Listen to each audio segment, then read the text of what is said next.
Their defense had 6 sacks against Syracuse last week, so watch out for that against Brennan Armstrong, who's a mobile quarterback. Pitt won the toss. They defer to the second half, and we are underway here in Charlottesville. Touchback, and we'll get a chance to see Brennan Armstrong and this Virginia offense take the field.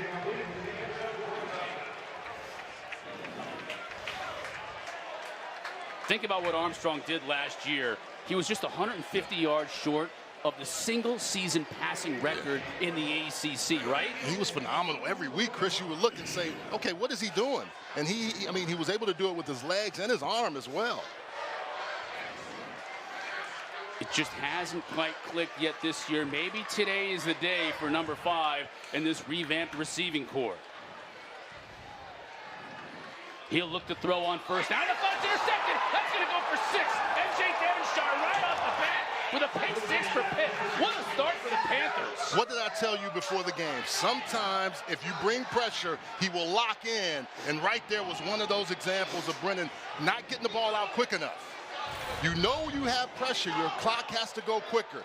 They're going to bring it from the inside. It looks like it's covered, and he throws it, and Devonshire will bait you in the throwing. That's the one receiver they had last week, Sackett-Wood. Devonshire takes it to the house. Look at the pressure that comes. He has time, but right as he's throwing it, he's getting hit right there by Cansey and can't quite complete that pass. A shocking start to this game today in Charlottesville. 29 yards on the return for Devonshire, who had a brilliant game last week against Syracuse, and he picks up right where he left off. He had a game-winning pick 6 versus West Virginia. Also, Chris, this guy gets after the football. I mean, we talked about it a little bit before the game. I was just saying sometimes Brennan has looked uncomfortable. And right here, he's going one way, coming back the other, but can't quite complete it. And Devonshire, sitting in that press quarters coverage, knows and just drives on the football. A great start for Pitt, man. You can't ask for any better start than that.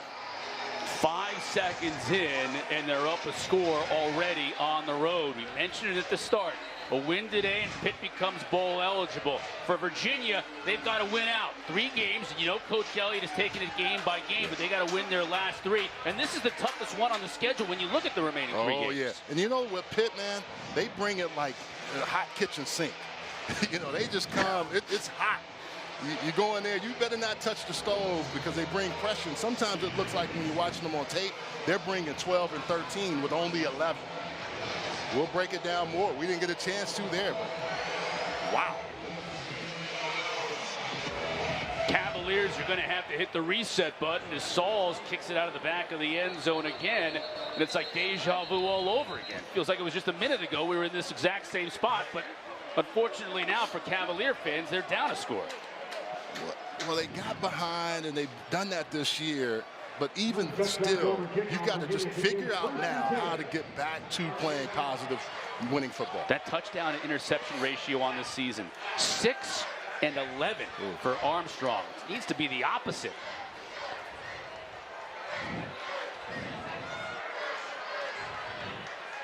Let's see if Virginia tries to establish a little bit of a run game here with Mike Hollins. No, they'll throw on first down. Armstrong moves the pocket. Out and it's picked off again. It's intercepted for the 2nd straight time. And that's going to be Marquez Williams, and he's going to score. Unbelievable start to the day for this Pitt defense. 2 plays, 2 touchdowns for the defensive side of the football. Both corners have a pick 6. And both of these corners know how to play. You got to throw that ball on the drive. And again, he's trying to get back to the tight end. Excuse me, to Kemp. You cannot throw that football there. You have to throw it over, and if it goes out of bounds, that's fine. That's just not a good decision by Armstrong.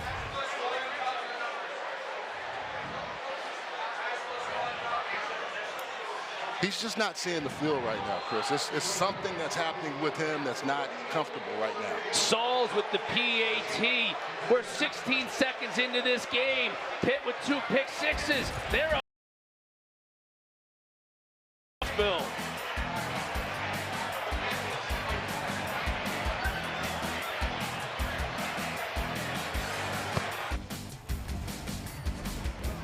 And that pressure, like I said, they get up in your kitchen and they make it difficult on you, but he can take that back to the house, really playing well. And then the second one, Just nothing on that fastball. Nothing on that fastball there. Marquez Williams with the next pick 6 to the house. Nothing doing on first down. We thought they might try the run game a little bit in the last possession. So third possession of the game, they went with Mike Hollins, and he gets nothing on first down. Might have even lost the yard. Well, the thing that it does right now, Chris, is it may take some of those long throws away from you because both of those were going to the opposite sideline. And right now, Brennan doesn't look like he has everything or on the ball or throwing it in a timing fashion to get it to the receiver. Billy Kemp in motion to the top of your screen. Armstrong to throw. Looking at Hollins out of the backfield. He's not open. Armstrong can run the football, and he does here. Picks up a first down. Sebastian Dennis makes the tackle downfield, but that's one thing Armstrong can do really well when the play breaks down. Sometimes you just need this in your back pocket. Okay, I don't have anything that side or this side. The lefty pulls it down and runs. Sebastian Dennis, we just might as well say he's going to tackle every single person every time because he flies to the football. He was in the backfield on that play, but the offense. There was no time when all 11 players were set prior to the snap. 5-yard penalty. First down.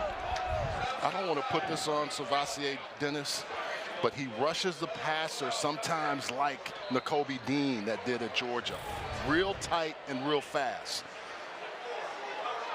When you know that A-gap is going to be penetrated right there by number 7, sometimes you'll be quick, and you see teams doing this a lot because they know they have to get to that gap to protect the quarterback. Our referee today, Stuart Mullins, informs us of the call against Virginia. Here's Hollins. On first and 15, picks up 4. Yeah, Hollins with a nice run. The center totally whiffed on Sebastian Dennis. He was able to make the tackle. As Larisha mentioned in the open, Paris Jones, starting tailback, missing the starting role today in that tailback spot for the second straight week. He is in uniform, though, and may play some special teams, but Hollins, Brown, and Walker are going to be your primary ball carriers for Virginia this afternoon. Pressure up the middle. Armstrong gets it off. Has Sackett Wood, his tight end. Picks up about 3-4 more yards. It'll bring up third down and 7.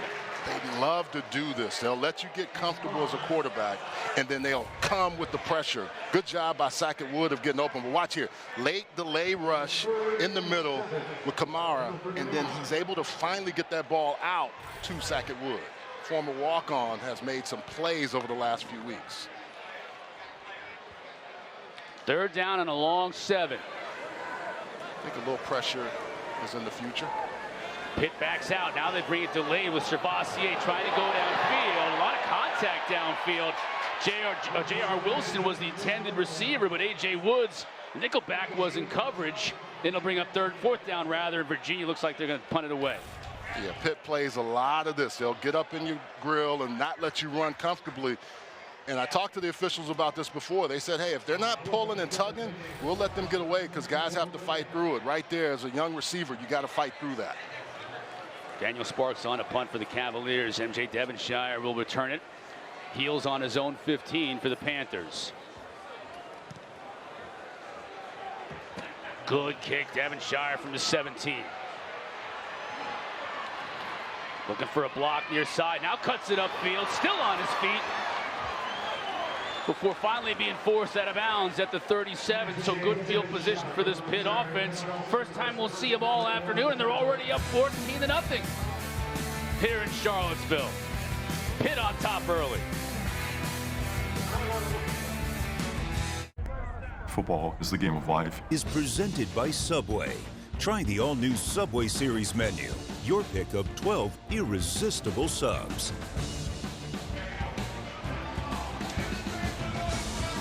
Two plays for the Virginia offense in their first 2 possessions. 2 pick sixes for this Pitt defense. 14-0 our score here early, and it's already 14-0 before we even get a chance to see this Pitt offense led by Kedon Slovis.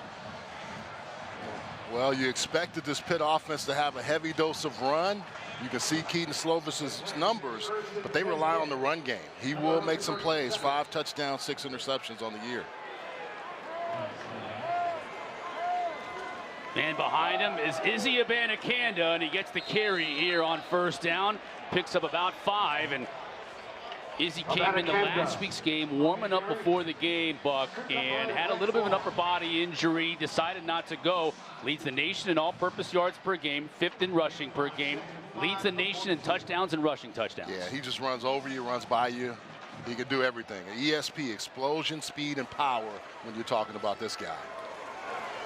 And before he set out last week, he also had 90 carries over a 3-game stretch. They will hand him the rock, as you can see, and that's what he does. He moves the sticks. He's right at that first down marker to gain, and he's going to pick up the first down before James Jackson tackles him. Chris, when you watch tape, you don't see many negative yardage runs with Izzy. It's this. Look at that offensive line coming off, just straight power. They've got wide receivers coming in, blocking Jared Wayne. Everybody on this in this program, in this production, has to block in order for Izzy to be effective. Slovis to throw. As a receiver, downfield, that's going to be Bubba. Inside the 20, Bubba Means with the catch and a big gain. That's what running the football does for this Pitt team, right? They're just going to suck you in and then go over the top. Yeah, it forces you now to respect the run. Look at everybody kind of chilling there, and then that deep over with a great throw by Slovis to Bubba Means. Nice play right there. Virginia look like they may show a little bit of pressure. Izzy now to the bottom of your screen. Now behind Slovis. Abanikanda. Picks up about 5. That time Cohen King and Nick Jackson, one of the team captains on this defense, responsible for the tackle. Yeah, Nick Jackson, 32 career starts, makes plays for him. You got to be home on those cutback lanes.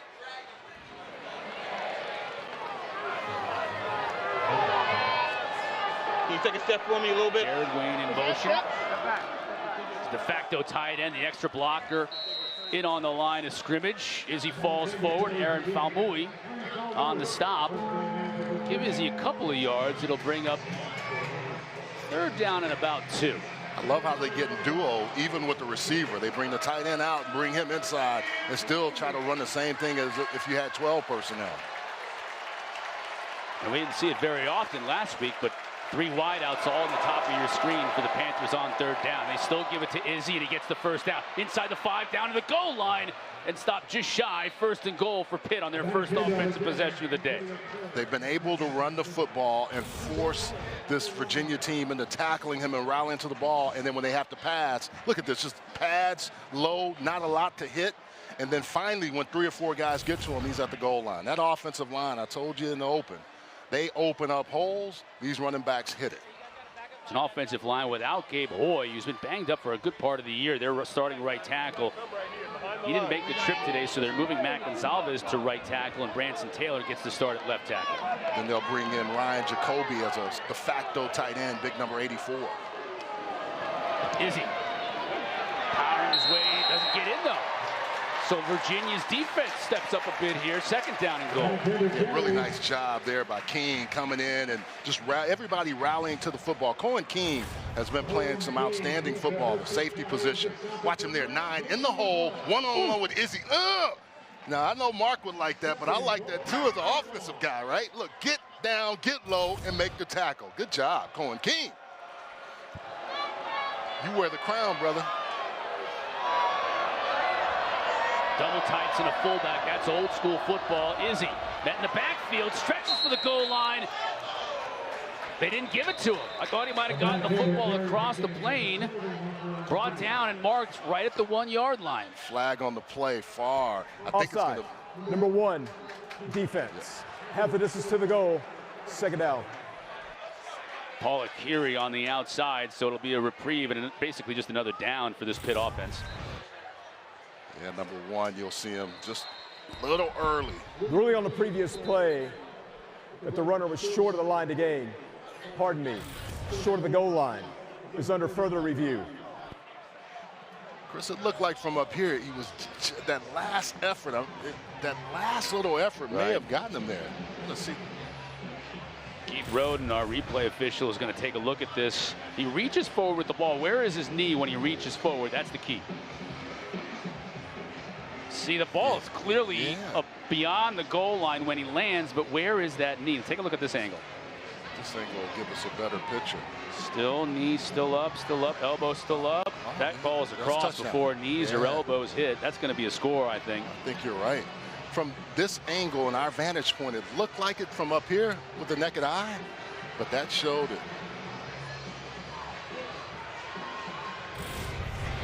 And if this is a touchdown, which, I mean,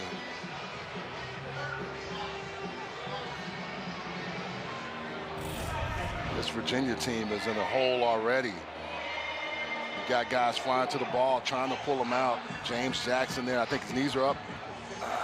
I think he's there. Yep, knees and elbows look like they were all elevated before that ball crossed the plane, or as it did. Look, Coach Narduzzi on the right. Having words with the officials. I think he's gotten the word. Yep, that's a touchdown. Waiting for the final word from Stuart Mullins, our referee.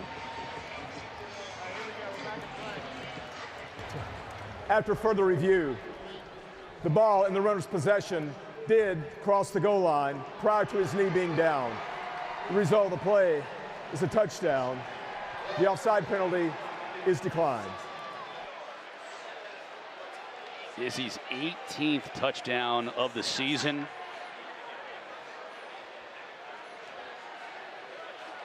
And Virginia has dug themselves into a big hole with some help from that big Pitt offensive line here early in this first quarter.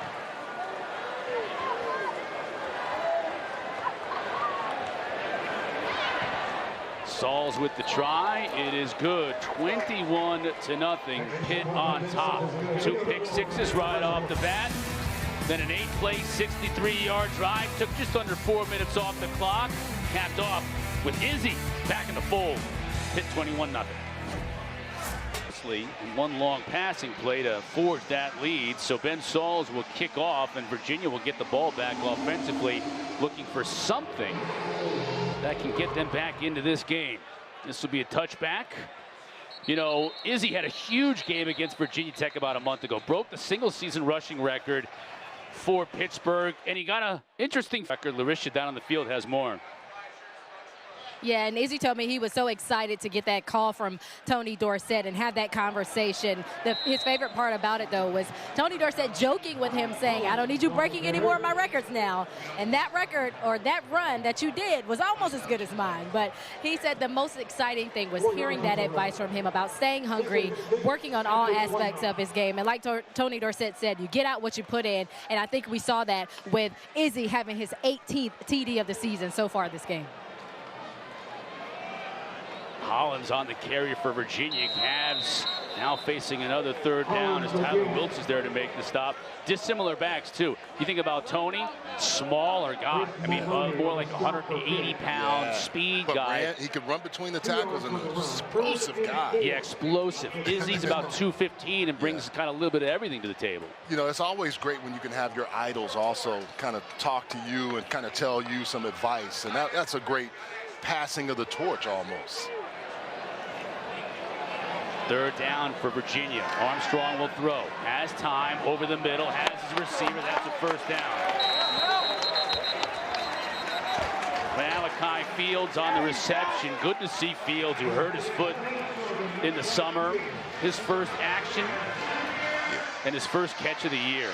Chris, they need all the weapons they can get to come out of this hole right now. They're going to need Fields a lot. Armstrong, now pressure comes, picked up. Tried to get Fields on the far side, covered very well by Quez Williams. This defense will pressure you, and you can get their corners in bad positions, but you got to capitalize when you do. You don't have many of those opportunities. They play tough. Williams and Devonshire will get up on you and run with you. But if you don't complete the pass, they'll just continue to do that and bring pressure from the interior. Yeah, Pitt will put their corners on an island. And they'll have to perform as they have so far today. First carry for Walker. Ronnie Walker. He saw his first action of the year last week against North Carolina and had a good game. 30 yards on 6 carries and a touchdown. Said he was looking for that first opportunity to run into somebody, to get that rust off of him. A transfer out of Indiana, out of the Hopewell, Virginia area. Had a really nice game last week. Expect to see a lot of Hollins and Walker with Paris Jones limited probably to special teams play today. We may see a little Xavier Brown as well. Armstrong to throw. Has time, has all kinds of time. And flushed out of the pocket and dropped. John Morgan, Kalijah Cansey combining on that sack. Pitt had 6 of them last week, and they pick up their first one this week on 3rd down. Yeah, they're going to bring pressure every time they get you in 3rd and long, and if you can't pick it up, it's going to be tough for your offensive line and your quarterback. I want to see more move and boot action so he's not in one place, and that's giving you a landing spot to go to. Look at this defensive line. Stunt on the top, and then they're able to both get there. Both guys that stunted were able to get there. You got to play better as an offensive line. End over end kick. Devonshire at his 24. Fearless. Steps out just shy of the 40. Coming up at 3:30, true freshman quarterback MJ Morris. He's exploded onto the scene in Raleigh. He's going to lead NC State against Boston College. And then later on tonight, our ACC Network primetime matchup, Syracuse and Florida State, both available not only to be seen on the ACC Network, but also on the ESPN app. A couple of teams coming along late in the season. Florida State, one of those teams. Playing some good football right now. Rodney Hamm and then a tailback. 124 yards and a touchdown last week in Izzy's stead. Picks up 3 yards on 1st down. Yeah, he runs the ball effectively and was really good about also now pass protection. He's gotten better. The young player, if you're a good running back, the thing you have to do is pass pro. Let's not forget that Hammond started the year really in a timeshare with Izzy. That first game against West Virginia, Pitt's opener, he had 2 touchdowns, 125 total yards. Fake to Hammond. Slovis to throw. Has a man open. That's Wayne downfield. As it came back to the play, Ventrell Cypress was beaten. Throw was a little bit underthrown in that game, just enough time. Slovis wants that back because he had him open, and all he has to do is drive that ball down the field and really throw it long.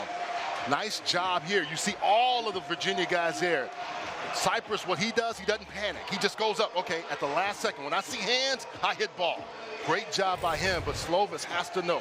Throw that ball as far as you can and let him go get it, because you're not going to outthrow Jared Wayne.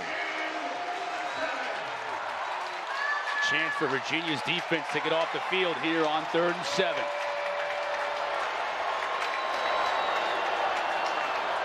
They bring just 4. Slovis trying to get to Wayne again, and he makes the catch. Now that was a nice throw, Chris. Wow, from the other hash as well. 17 yards right on the money, Buck. Oh, man. I mean, he was able to see the pressure coming, knowing it's getting there, and just slide over and make a nice, easy throw. And Jared Wayne getting those feet down, really starting to play even better. Don't let him throw the ball now, but he can catch it all day long. Had an opportunity last week to throw it and threw up a pick all the way across the field, too. Mumpfield. All the receivers get involved. We've seen Bud Means. We saw Jared Wayne. Now Kanate Mumpfield, the transfer out of Akron, who's a freshman All-American at Akron last year, making the catch. You got to give Kedon Slovis some credit, too. I mean, he's a guy, 2020 first team All Pac-12, coming to this run-oriented team and having to change his style. Hammond lowers his shoulder pad, sneaks close to that 1st down marker. The officials say he picked up just enough to move the sticks. You think of this Virginia team, their defense or special teams has to do something if your offense is struggling. But this offensive line, again, look at the guys just pushing. You can see Marcus Minor and Taylor, just all the mesh of humanity pushing on that defensive line. Hammond, nowhere to go that time, bottled up, still was able to pick up a couple of yards. Nick Jackson, make sure that's all he got. Looked like Clary, Antonio Clary from the safety spot also involved. Chris, as much as they get after the quarterback, Virginia, they don't intercept the ball a whole lot. They're -7 turnover margin coming into today, and now -9. They've got to find ways to manufacture something when their offense isn't playing like they need to today. Pressure up the middle. Slovis gets rid of it, tried to go back shoulder to Bartholomew, and they couldn't connect. Jonas Sanker, a nice job in coverage. Yeah, he was really looking for Bartholomew to kind of turn at that last second and hit him on that back shoulder, like you said. 8th play of this drive. Pitt so far offensively 2 for 2 on 3rd down, trying to stay perfect, but they got 3rd and 9 here. We talked to Frank Signetti Jr., the offensive coordinator, a Pitt native, and just talked about what it felt like to be home and be able to be with his guys in that area again.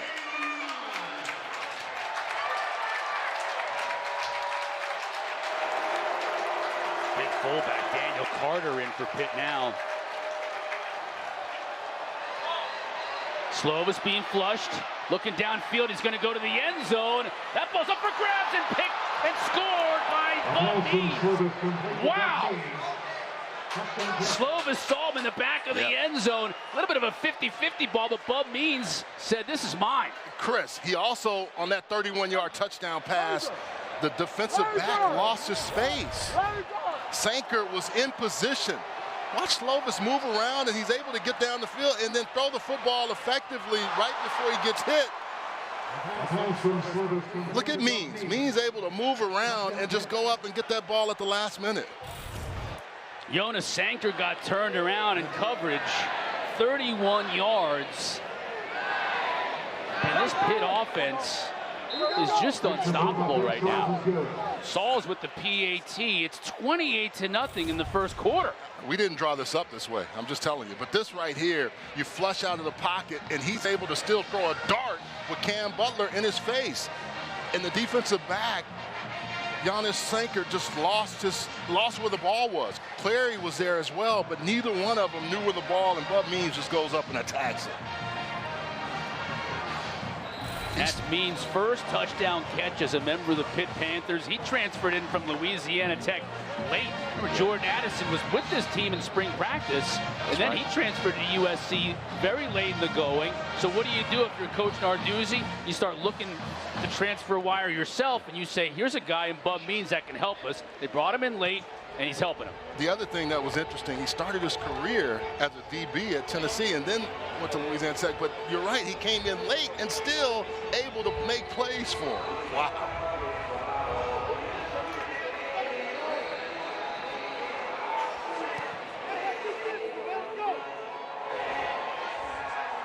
Ben Sauls is getting a workout that he probably didn't think he'd get here early today. The kicker for Pitt. Opening kickoff, kicking off after 4 scores. And he's still putting it out of the back of the end zone. What a start for the Panthers. All right, coming up, 6:30, the ACC Huddle Crew back with highlights and complete breakdowns of all the afternoon games, including, I'm sure, a lot to talk about with this one. And then after the game, after the primetime game, they got a full post-game show to wrap up the night. It's all right here on the ACC Network and on the ESPN app. There's the crew. All 5 of them today. They're up in Syracuse in person. Get you set for that Florida State-Syracuse game. Armstrong, they give to Hollins. Tough run just to pick up a yard. So, Chris, we've seen 2 pick sixes. The offense really hadn't had any productivity. And it's just, you're at a loss. I've been down 21-0 before, but never 28-0. And you got to find just one thing that you can hang your hat on to get stacked first downs. Stacked first downs. That's all you can do at this point if you're Virginia. Hollins. Nothing. They are just, the defense knows if you pass, we'll be right there in that lane, and if you run, official timeout for an injured defensive player. Pitt player injured on the field. Involved in the tackle. That looks like a D lineman, but I can't get a number on him.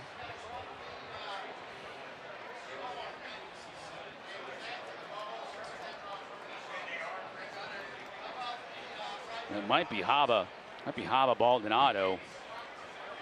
Number 87. Defensive end. It is. He was kind of showing that he got cut on his left knee. Let's hope he's all right. Yes, Pitt staff looking at Haba. Haba's an interesting story from Rome, Italy, not Georgia, Italy. Played his high school ball in Clearwater, Florida. Came to this country without having played any football really until much later in life than most people start playing. Yeah, what happens, that pile starts coming at you and you can't get your legs out. Holds that left knee. And I read an article about him. He said Coach Partridge took him to the Italian club when he was on campus, and that kind of got him more and more interested in coming to Pitt. You wouldn't think of an Italian club being a recruiting right. place. Well, I'll tell you this also. I'm sure you're familiar with this. Some good Italian food in Pittsburgh. Oh my goodness. Yeah, it is. Might be known more for pierogies and for sandwiches with French fries on them. Yeah, that's right. Yeah, but the Italian food in the Pittsburgh area is outstanding. Remember Franco's Army with the Steelers, right? Yeah. All the Italians in town. Good to see Haba walking off under his own power. 3rd down and 9. Pitt would like to have their best pass rusher and Haba on the field, but they bring pressure anyways, and they get to the quarterback anyways. That's Jason Tellandier from his safety position. Another sack, number 2 on the day for the Panther defense. And the thing that I said, Chris, is if you put him in one spot, this Pitt team can tee off, because this is what they do. If you don't get pass pro there, which you are able to, but they always bring one extra guy. They talked about it. Randy Bates said, we're going to send one extra. If you can't account for it, you can't get rid of the football, this is the result.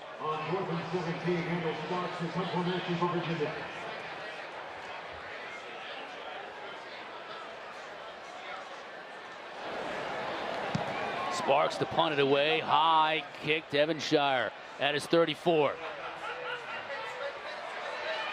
Got by the initial wave. Flags down on the play as he's dropped at the 40. Flag right here at midfield on the return. Let's check on the marker. It's Pitt defense back-to-back sacks on 3rd down, forcing punts. During the kick, illegal block in the back. Number 4, return team. 10-yard penalty from the end of the kick.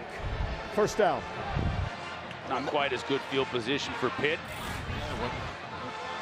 See the penalty here. Yeah. Got a couple of guys there.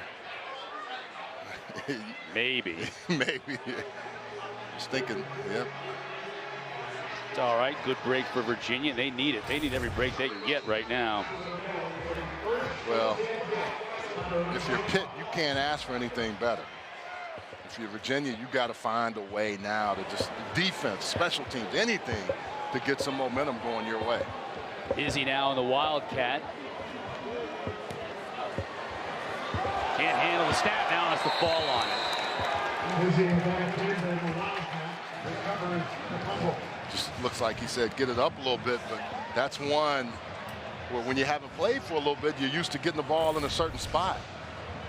It'll be a little bit low for him and off to the side, and he's thinking I'm gonna run. He can catch that though. He should catch that. Hey, Buck, it's also Owen Drexel, the center, who hadn't played since the 4th quarter of the Tennessee game. He's been out with an injury, so they're 28-0 at the start of the 2nd quarter. Pitt with the lead and the ball.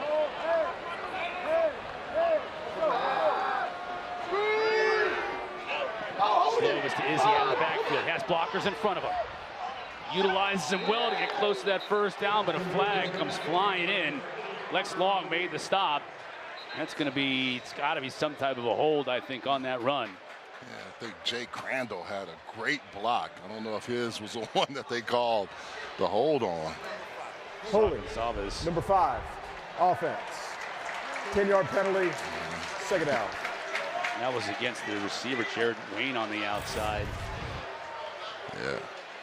Just real good job of setting up the screen, getting it to the numbers. And blocked by 53. You see there, Crandall. Don't see Wayne in this, but he's down the field holding on to somebody. Sua Goodlier was injured on the play for Virginia. He's near side, right about 33, 34-yard line. They're taking a look at Sue.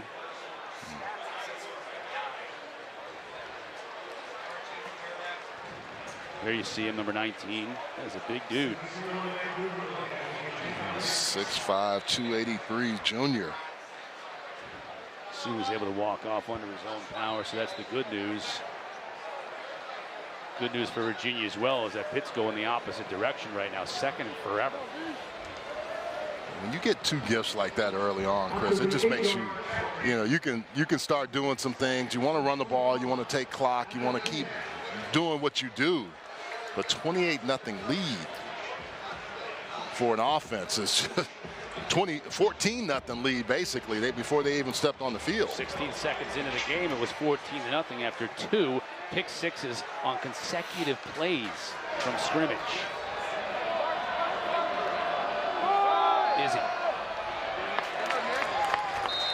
Nick Jackson is a tackling machine making the stop. We've already mentioned his name 3 or 4 or 5 times today. 19 career double-digit tackle games. I would imagine today, as much as Pitt's going to run, make that 20. Just mark it. Yeah. Well, he's second in the ACC and 12th in the country in tackles per game coming in. 3rd and 22 and up 28. I got to think that Coach Narduzzi and offensive coordinator Frank Signetti are going to be a little bit conservative here.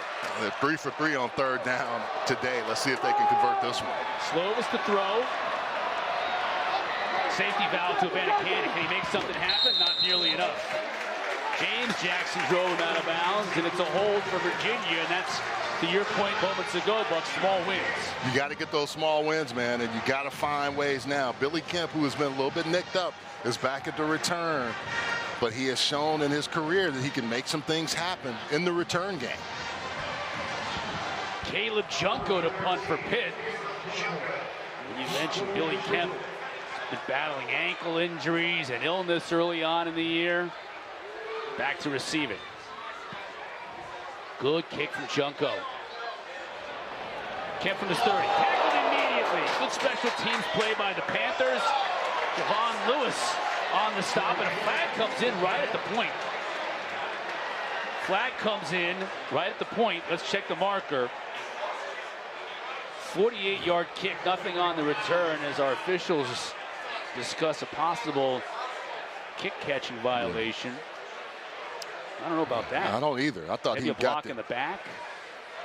I won't be presumptuous. I'll wait to hear from Stu. I don't know if Stuart Mullins goes by Stu. I'm just assuming. Personal foul. Targeting. Kicking tree. Number 41. The play is under further review. It's on Javon Lewis who made the tackle, so Lewis gave him ample room to catch the ball. Just targeted him when he made the tackle. We have to get another look at that. Yeah. I don't think Lewis can believe it.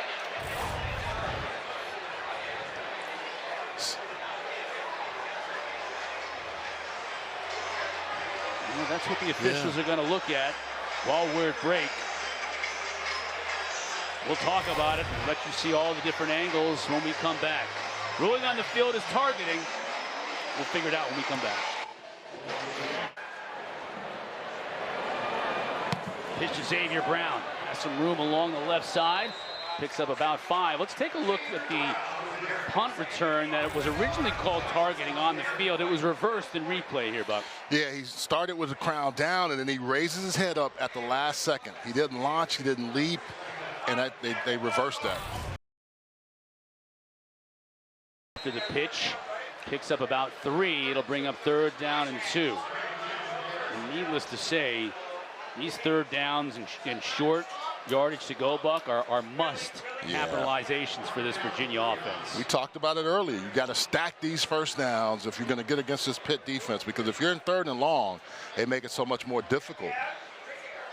It's an opportunity for your offense now to stay on the field. Give your defense some rest. Janique Starling in motion at the top of your screen. Double tights moving that way as well. Now Pitt showing pressure. Panthers will bring it up the middle. Beautiful defensive play by Tyler Wiltz. Forcing the punt. Transfer out of Missouri State, just flies in. This is what they do so well. They'll delay blitz in the pass game, but they can do it in the run game. They have one extra guy. You got to account for him, and that's a situation where even the back is looking, Xavier Brown, like, where'd he come from? He just came and filled that gap and got to the hole and made the tackle. Sparks has been a busy man punting the ball away in this first half for Virginia. Good kick. That's going to drive Devonshire back. He's just going to watch it go over his head into the end zone. It has been all Pitt Panthers so far, and they'll get the ball back up 28 here early in Charlottesville. I'll be back in a sec. To try and figure something out, too, because this is a Pitt team that leads the league in time of possession. So you don't want to get down 28-0 against this offense, because they can churn some clock. Bunkfield on first down, still not down. Finally, he was able to roll to his backside. Fentrell Cypress in coverage. There's 7 yards on first down. And you've got a defense that can get after the quarterback, but they're not in a position to do it because they can throw on first down. They don't have to force the run, and they're not in 3rd and long. And then Kedon Slovis with some nice passes and getting the ball out pretty quickly. This time on the run, that's Sebo Flemister. A really outstanding game last week against Syracuse. His first touchdown as a member of this Pitt Panther team, transfer from Notre Dame. Frank Signetti Jr. was talking about his footwork and his courses when he's watching tape, and he does. He's one cut and go. They've got some really, really good running backs here at Pitt. And I guess Curtis Martin, Tony Dorsett, Craig Ironhead Hayward, who I play with. They've had a few. Had a few over the years. Give to Sebo. Makes that cut with that footwork. Into the second level. Stays on his feet. It's like a guy that can dance and you think you can go do the same thing. You need to stay chair dancing, right? He is able to get on the field and boom. I mean, he gets, watch when he gets in the air. Right here, he sees a hole. Boom, right there, I'm gone. Okay, right here. Now I'm on this other side and I'm really taking it down the field. That's more Dorsett than Izzy Abanikanda, That's a right? good point. Great point. That looks like Tony Dorsett in the Pitt uniform and what he was able to do. Now they spring him out, split him out here to the bottom of your screen. Empty backfield for Slovis. Virginia brings just 4, but Slovis forced out of the pocket. Hits Sebo out of the backfield, but we got a flag in the Pitt offensive backfield. This may be coming back. Holding, number 60, offense. 10-yard penalty. First down. Call against Owen Drexel, the center. It's going to cost the Panthers 10 yards. Yeah, Owen, like you said, just coming back off injury, misses and almost whiffs and then says, okay, I got to protect my quarterback. Foul Moley. He didn't want him to just get a clean shot on the quarterback. Lookout block. First down and 20. Slovis quickly out to Mumpfield. Makes one man miss. Still on his feet. Twisted out of bounds after a pickup of about 7 by Lex Long. And Mumpfield is a guy that'll make you miss. He is, talking to the staff, they said, hey, first day he got here, he was just making guys miss. We got to get him out in open space. Did their spring game this past year, Buck, and he was really one of the revelations. They lost a lot of receivers even before Addison transferred out from last year's team for a variety of reasons, and they really needed him to step up, and he did. Mumpfield again on the receiving end. This will bring up third down and give him about 7 yards. Cypress on the coverage, but very manageable third down here for the Pitt offense. Watch Matt Gonzalez just fall down. He almost whiffs. He's on the edge and just slips. And fortunately for him, the ball is out quickly. Deshaun Perry, though, has a free rein to the quarterback and can't quite get there. Sebo with a little bit of help out of the backfield. Without that, that's a sack. Now Sebo stays in to the right of Slovis on third down. Virginia's showing some pressure up the middle, and they come just with 4. Slovis downfield to Wayne, hand fighting, almost makes a spectacular one-handed catch. A.J. Anthony Johnson, the transfer from Louisville, says not this time. Yeah, Anthony Johnson and he were just going at each other the whole way down. 6'2", 205, a long, rangy defender. And then Wayne, the fight, you see him fighting with that other hand. Wayne almost comes up with the one-hand catch, but look at the length of Johnson able to knock that ball out. That's why you see guys in the league now playing these bigger receivers, but you also see bigger corners that can make plays like that. Junko off the side of his foot. And punting has been an issue for this Pitt Panther team all season long. They tried as many as 4 different punters, and they brought 3 on the road for this game. Junko's first poor effort of the day. Virginia ball when we come back. Here in the second quarter in Charlottesville, time for our Aflac trivia question. Here's the last Virginia player to win ACC Offensive Player of the Year. And the answer to that question is Matt Schaub, whose career passing touchdowns record Brennan Armstrong broke earlier this season. This pass on first down off the fingertips of Demeek Starling. And he had Mike Hollins on the outside. I thought he was going to check down and let Hollins get out there in open space. He had 2 options on that play and decided to go to Starling. A little bit hot on that one. Armstrong is already Virginia's career total offense leader because he can do so much with his legs. Kemp close to a first down. But you think about the year this Virginia offense had last year. 6 times Armstrong went over 400 yards passing. He had 487 yards in this game last year against Pitt. Yeah, they were able to throw the ball all over the yard, and they had the weapons and the guys that were there that could just make plays. And a different offense. Yeah, I mean, to be fair, it's you know, this is Tony Elliott, makes no bones about it. He wants to have a balanced run-pass offense. Well, if you think about Clemson, that's how they were when he was here. He's always Pittsburgh. had that. Their Pitt's first of the half. Timeout here on 3rd down. 30-second timeout. As Billy Kemp was forced out of bounds, 3 yards shy of the first down. So this is a critical 3rd down for Virginia. They're just 1 for 5 trying to convert today, Buck. Think about this. 6 possessions in this game offensively for Virginia. 2 pick sixes, the first 2 plays of the game for Virginia. Went for 6 the other way.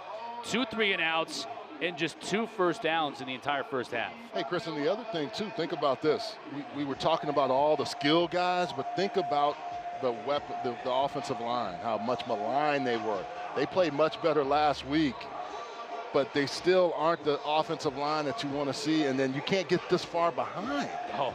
I mean, when you're this far behind, teams can tee off on you because they know what you are doing almost every single time. And it's a Virginia offense without Keaton Thompson, without Dontavian Wicks, without Lavelle Davis, all still out with injury, and they missed last week, missing week number 2 in a row, and a whole new offensive line from last season that they're still trying to get playing together as a unit. Better last week when they put 28 points on the board against North Carolina, but still not there. Pressure coming. Armstrong avoids it. Can't find Kemp. He's just not been comfortable. They bring that pressure. You think it's picked up by Hollins, and he just got to get rid of the football. It's one of those situations where it just forces your clock to go much faster than you want it to be. I mean, he's got that outside pressure coming. Watch 7 slide over to try to pick it up. Yep, but even then, it's Wiltz brings it. They just come from all different areas, and you've got to prepare for it and be ready. And if you're up 28-0 for a defense, you know, Coach Bates is like, we can take chances. If we get burned, it's not going to matter. We're still up big.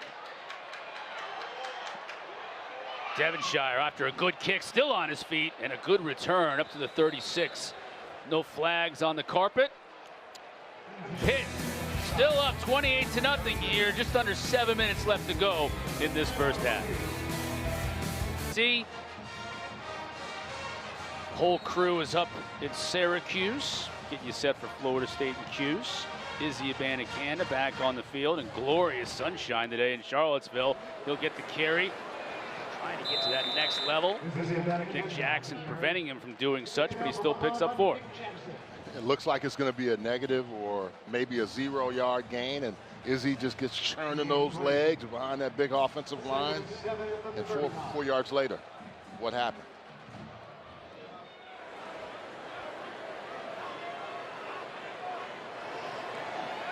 Slovis to throw.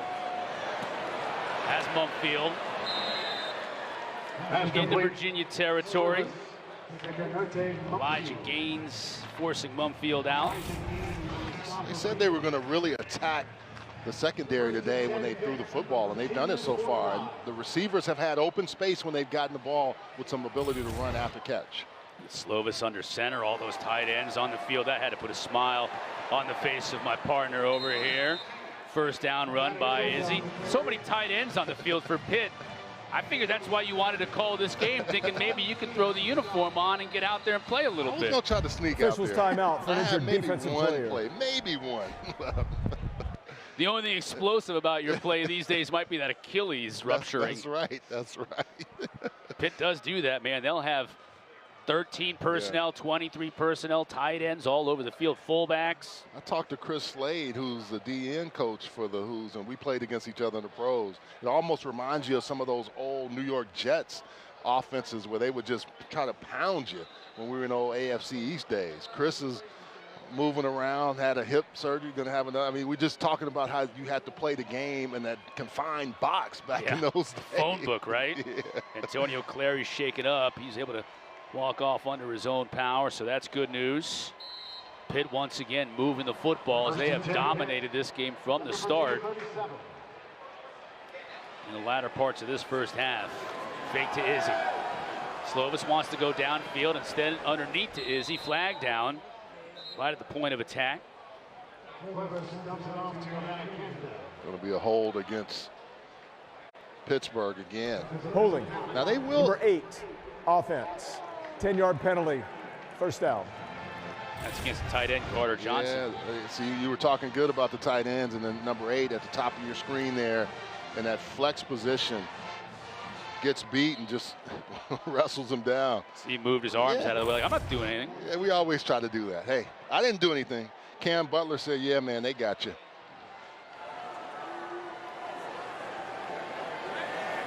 Bump field in motion. Give to Hammond. Still on his feet inside the 40. And Butler, Clary on the tackle, so good to see Clary back in there, close to the original line of scrimmage.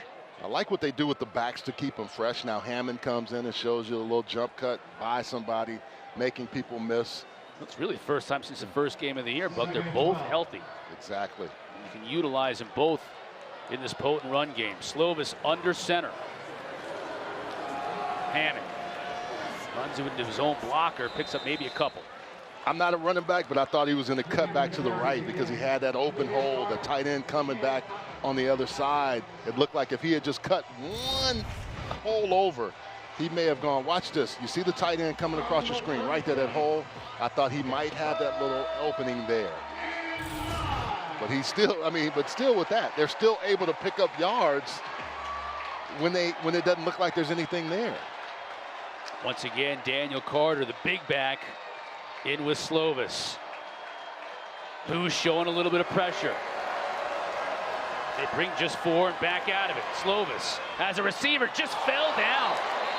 He had Wayne, who was wide open out of his break, and maybe a little bit of that rain and moisture on the field we got last night impacted it. Chris, I went down on the field before. It didn't seem that way, but we've seen a couple of people to go down without anything happening. Right here, as soon as he comes out of his break, he just loses his footing. And he's got to be thinking, that's a surefire first down if he can just keep his footing, and he can't. Yeah. He does a nice job of the route, but just can't finish with his footing. He's upset. 54 yards on this attempt for Ben Sauls. Good snap, good hold. Sauls has the distance. Off the upright. Plenty of distance on that kick. That certainly wasn't the issue. Well, just clanged it off the left upright. When we talked about it, he said this kid can kick from 60. He said he's got a leg. He showed it there. He drove this ball well. Man, it was really the only thing. That thing was out of sight, literally. Yeah. The only thing that hasn't gone well for Pitt in this first half. I mean, that's about 3/4 of the way up the upright from 54. Plenty of leg. Virginia taking over now from their own 35. Armstrong to throw. Has time, has a receiver. Outstanding catch by Malachi Fields. Midfield, now that's what Fields brings to the table. 6'4", 215, that healthy foot now, and they need him. They're going fast so they can get this thing going. They need to score some points. Trying to mix things up, pressure up the middle, all kinds of pressure. Armstrong dropped. John Morgan, for the second time today, has a sack, and Armstrong had no shot. I would like to see him move out of the pocket a little bit because of that target. Look, in that box, they know they can get to you. And at the last second, Brennan sees that and tries to get away, but can't get away from John Morgan. Morgan, Deslin Alexander, Haba on the edge. Dayon Hayes, good young player. So many athletes up front. Look at the way Morgan ran. 2nd and 18, Armstrong quickly. That's Wilson, and J.R. Wilson, another big receiver, stays on his feet. Gets it back to the original line of scrimmage on 1st down, so 3rd and 10. Yeah, they need to get these big guys involved, and you see Wilson, Fields starting to make some plays. Billy Kemp walking off a little gingerly. Now he's back on the field, so Kemp stayed on. 3rd down. Armstrong pressure up the middle, but gets it off. Again, that's Fields. Now into a little bit of a rhythm offensively. 15 yards, move the sticks. Yeah, even with pressure on his face, he's able to get around that and throw a strike to Fields for another 1st down. Fake to Hollins. Armstrong flushed out of the pocket, goes deep. Flag down. That's going to be an interference call against Pitt. A.J. Woods in coverage. Fields was the intended receiver. Fields does a good job of just bodying up the defender and not letting him go through him, and forces Pass him interference. to make that penalty. Number 25, defense. 15-yard penalty and an automatic 1st down. 3rd 1st down on this drive alone for Virginia. They only had 2 coming into the drive. Correction, prior the to the entire pass, 1st half. holding. Defense, 10-yard Holding penalty. is the call. Automatic 1st down. That'll change the yardage from 15 to 10. Yeah, see how he stayed on that stem as well and just made sure the defender had to go through him. Devin Danielson injured on the play, defensive tackle for Pitt. There you see Danielson being looked after by this Pitt staff. And Officials timeout for an injured defensive player. Thank you. I mentioned the kick was the only thing that hasn't gone right 1st half, but they've had a couple of injured players as well. A couple guys nicked up. To see Danielson up and off. Pitt native, married.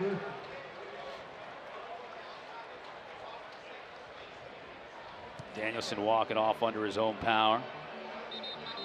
Hobble was shaken up earlier in the day too, so 87 back out there for Pitt. That's a good sign. They have tons of pass rushers, don't they? Oh, man, Baldonado, Hayes, Alexander and Morgan off the edge. Just pick one. Hey, who do you want? You want David Green? You want to rush some? We're shaking up a little bit. We'll just put John Morgan in 2 sacks. I'll tell you this is the best offensive output we've seen from Virginia all day long. It's showing pressure off the bottom of your screen. They come with it. Complete to JR. That's going to be close to another 1st down. Savasier Dennis out in coverage, but these 6'4" receivers, J.R. Wilson, the true freshman out of Brooklyn, New York, and Malachi Fields, sophomore from Keswick, Virginia, get involved. Armstrong looks like he's feeling much more comfortable, even if they're bringing pressure, knowing where the ball is going, getting it out a lot quicker. Armstrong, the fake to Walker. Miscommunication that time with J.R. Wilson. No matter how good these receivers are too, Buck, when you haven't had 1st-team reps with them all season long and in practice, that timing's going to be off. It's a great point. Yeah, the more you practice with the guy, you know every single thing that he does, every little movement that he'll make, and when you're not getting that, it makes it a lot tougher. See what Armstrong's done on this drive. To your point, this is the best offense we've seen from Virginia yet today. And a chance to put points on the board late in the 1st half. Walker on the delayed handoff. Even close to 4. It'll bring up 3rd down. Now let me ask you this. Is this where if you're Tony Elliott, you want points out of this drive, or is this 4-down territory? Being down 28. I'm almost at a point now where I don't care what the book tells me. I need points. You just got to put a crooked number on that scoreboard somehow, some way. Something up there. Conversion here on 3rd down will mean he doesn't have to make that decision for a while. Armstrong to throw. Pocket breaks down. Still on his feet. Still on his feet. Now trying to get rid of it. Doesn't do it. Deslin Alexander finally got him, and I think that decision is now made for him with the loss. You cannot have a sack right here. And I thought initially he's going right to the flat when he has Ronnie Walker. Oh, he's open, but is looking to make a decision on a deeper pass. You cannot give up a sack here.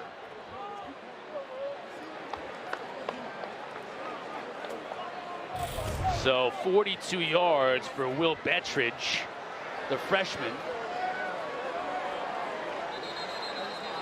And now we get a whistle.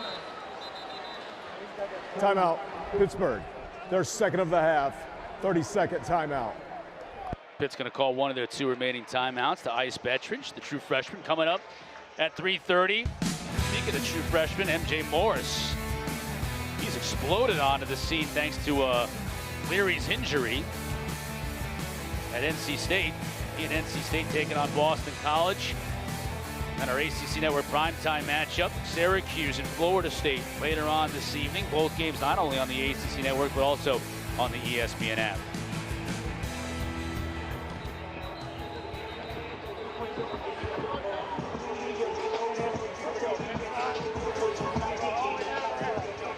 So Bettridge will line up once again. Try and put Virginia on the board. Let's see if Narduzzi wants to call that 3rd and final timeout. Snap, hold, kick is down. Hooked it.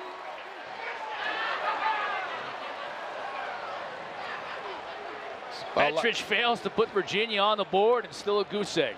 About my golf game right there, just shank it, right? Yeah, when you lose those yards, that's why I said you can't give those up, because even if it's a kick that you know is manageable, you just make it so much harder. Challenging season continues for Tony Elliott. This one,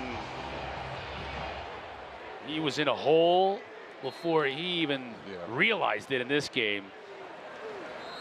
Slovis will just take a knee and run out the remaining 20 seconds of this first half. A first half dominated by Pitt. Right off the bat, Buck, I mean, the first 2 plays from scrimmage in this game went for pick sixes. First, it was MJ Devonshire, and then Marquez Williams. Didn't even get out of the parking lot good before you run in and you see Devonshire with this one. And the field, they did a better job in the second quarter, and they're going to have to do that to start the third quarter here as Pitt gets the ball. Yeah, the other thing offensively, if you want to say what should you do different, move Brennan out of the pocket a little bit more so he can get away from those guys, because they are coming full force on him.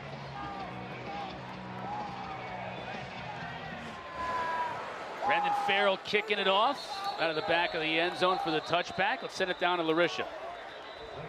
Well, I had a chance to catch up with head coach Tony Elliott, and he told me the message to his guys was play the game because you love to play. Don't play to the situation. Play for the opportunity. I asked him about the mentality of Brennan Armstrong, and he said, yeah, he was shook a little bit because of those initial interceptions, but he's battling. We saw him push it to try to make something happen in that last series before the half, and he says they are trying to just keep him encouraged and tell him, hey, shake off that first half. It's time to keep going in the second half. Chris? Yeah, thanks, Larisha. This Pitt team scored 28 points in the first quarter, and Virginia held them scoreless in that second, but that's a good start for Izzy in this run game. As you know, we mentioned in the first half, Pitt comes into this game leading the league in time of possession. Say what you will about that stat. Some people don't like it, some people like it. One thing it definitely does is it limits the opposition's opportunities offensively.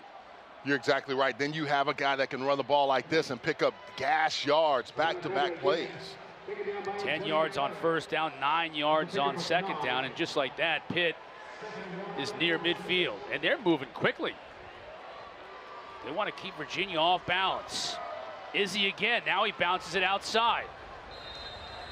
Brought down by A.J. Anthony Johnson, but not until Pitt moves the sticks again and into Virginia territory. Well, what you want to do is, just like in basketball, you want to come out to start the half and establish your dominance. And you can see that happening with this Pitt offensive line and the run game. They are coming off the football, and they got these guys on skates. Now the play fake to Izzy. Slovis downfield, has Mumpfield. Another play by Cypress. That's the second time today we've seen Cypress close on the ball and defend. Yeah, and if both receivers will go back and say, hey, throw it longer. Cypress is playing it well. He's cagey. He says, okay, the ball's up there. I'm not going to panic, and I'm just going to go make a play. Throw the ball further, though. I mean, I would generally like to see, if I'm a receiver, that you overthrow me instead of underthrow me. After the misfire, Slovis under center. Give to Izzy. Nowhere to go this time. Virginia outstanding at the point of attack. Paul Akiri, along with Nick Jackson, one of the team captains of this Who's team, on the tackle. Yeah, this defense has played from behind so much today, but they have just still dominant battle in that second quarter. You're right, Chris. They did a really nice job. And even Pat Narduzzi said it should really only be 14-0. But our guys, Virginia, you can tell they are still fighting, strapping, clawing, trying to get back in this ball game. Pitt unsuccessful in the last 2 third-down attempts. Slovis with the empty backfield. He'll look underneath. Incomplete, looking for Wayne. Just a little bit low, and that was the pressure that Virginia was coming with them, and he had to get rid of the football a little bit quicker than he wanted. Another win for this Virginia defense. Now you look at the offense and say, hey, guys, we're getting you the ball. We're not letting them score. Help us out here. Sam Vanderhaar to kick for Pitt.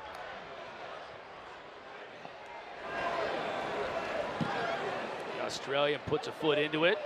Kemp lets it go over his head. It checks back. Down at just the 10-yard line, and that's where Virginia will take over when we come back. Still trailing 28. Dukes has twang. ACC Network Football is presented by Subway. Try the all-new Subway Series menu. Your pick of 12 irresistible subs. Had to be the crew team as the Cavalier was rowing on the field here at Scott Stadium between possessions. Now with Virginia the ball in their own 10. Shut out in the first half. Armstrong with the pitch to Hollins. Still on his feet, gets close to that first down. Hard running. Real good run by Hollins. Nice play design, too. Get the ball out quick, let him go, and get in open space. Good blocking up front as well. Just get it quick to him. You have Sackwood out there, and then a couple other guys blocking for him out in front and giving him a chance to run the football effectively. Give him about 6 yards. Armstrong, again, sacked. Whenever he sits in that pocket, these Pitt guys know where the pinning their ears back and getting to him. Cansey, Baldonado. I mean, you take your pick. Now we get a fight. Yeah, Ty Furnish is upset. He lost his helmet, and now these guys have, it's been going on all game. You expected it to happen sooner rather than later. It's good right there. Cansey. Right. When you battle guys all game, people say, well, why are you getting upset? I mean, you're in the confined space all game, but you see the pressure there by Cansey. And Baldonado comes in a little bit late, but Furnish. Right. Servassier looks like he's down there. You see 7 right there with the official. And that's when Furnish's helmet came off. He's got to get out of play, and he is not happy. No call on the play. 3rd down and 11. When all is said and done.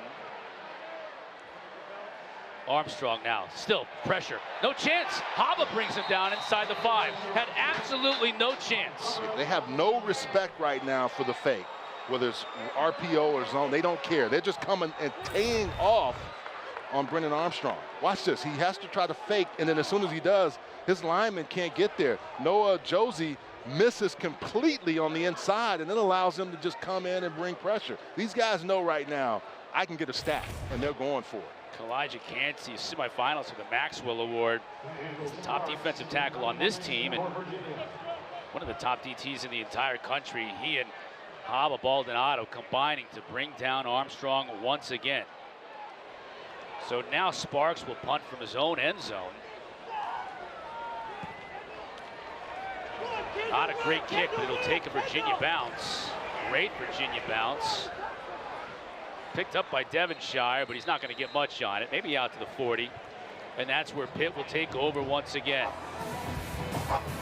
28-0. Panthers in complete control here in the third quarter for Charlottesville. A big bow box says a lot about a person. Who actually still serves, and there he is. We congratulate you and we thank you for your service. Absolutely. Look at Potocnik down there. Looks like he could have picked up that helicopter and threw it across the sky. Sun's out, guns out. Hammond cuts it back inside. Give him a good pickup of 6 yards on first down. And Nate, like all strength and conditioning coaches, or most of them, his role on game day, get back coach, and to fire everybody up, right? And they're a little bit off sometimes, boy, because they are the ones that when you come out, they get you going, right? I love it. I love the mentality. Virginia defense, again, bowing up, forcing a third down. You know, and I think that's the whole mantra of this defense this year, Chris. Hey, look, we can't control anything else but what we do. And I like how they played. They battled today. We've seen it with Cypress on those deep passes, not giving up those. I mean, that's all you can control. You ask for your offense to help you, but you say, we're going to do everything we can to help ourselves. Pitt hadn't scored since the 2.5-minute mark of the first quarter. Now we get a flag, they'll stop play. Prior to the snap, full start. Number 76, offense, 5-yard penalty, third down. Third down and 9 now. And I tell you, Buck, when you're, you know, we heard LaRisha talking to Coach Narduzzi. You're up 14-0 in a second. You're up 28-0 in the first quarter. I'm sure Narduzzi is happy to be up 28 points, but he's got to keep the focus going with his team. I agree with you 100%. It sounded like to me he was saying, hey, we need to continue to keep fighting and battling and even score if we can again.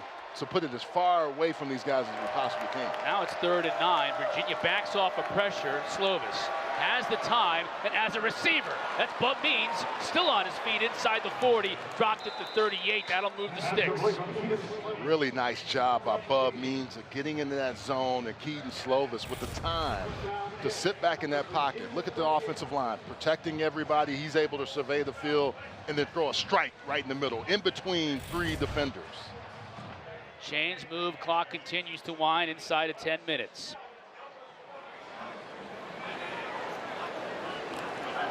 Hammond on the carry. Really trying to find now. This is where I would see them just start using clock and really running the football, and just, like you said, that time of possession game becomes really important for them. Yet here we are with 30 seconds still on the play clock. Going quickly. You're not listening to me. Slovis. Trying to get to Means. Couldn't bring it in. Almost intercepted on the deflection. And did you see that time trying to throw it a little bit further, but almost overthrew him, and Means couldn't hold on to it. Bob is like, man, come on now, let's get on the same page. I called a touchdown for you. But Means has got to be like, that's on me. Yeah, that was in his hands. But he threw it where it needed to go, and Means just couldn't come up with it. You're right, that was a really good strike by the quarterback. Last time on 3rd down, Pitt was able to convert. Yet another chance for Virginia in this defense to get off the field. Slovis to throw, Hammond. Now he's got Wayne, makes the catch inside the 15, so that's 2 straight 3rd down conversions. Slovis has found his receivers. First it was Means, and now it's Wayne, 23 yards. In the honey hole, you have a deep safety, you have the underneath. and he's able to find and effectively throw it. Look how he keeps the middle of the field hard and then throws that ball with the strike. Jared Wayne is able to come up with it with a nice catch. High snap pressure on the edge, and Slovis did a good job of just chucking that one out of bounds, and the timing was all off. Wayne is a little bit gimpy after that because he got hit low. You're right, Cohen King on the tackle. Hit him right in his leg when he was airborne going up to catch that ball. And number 5 is limping back to the huddle a bit. Stays in the game. Father Patrick played linebacker up in Canada in the CFL.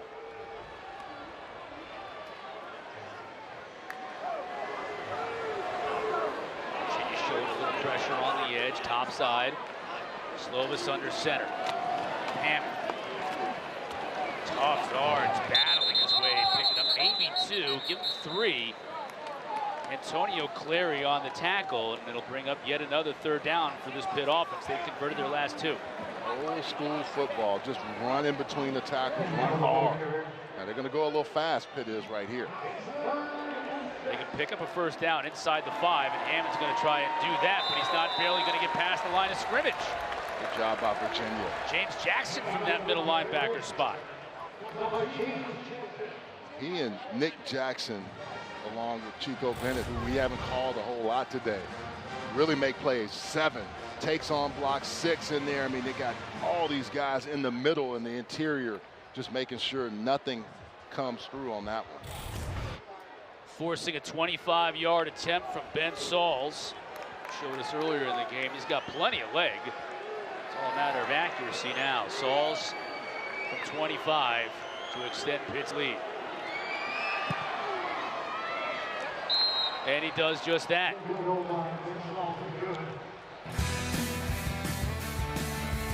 Panthers convert a couple of 3rd downs on that drive to get Sauls in position. He converts 31-0 Pitt.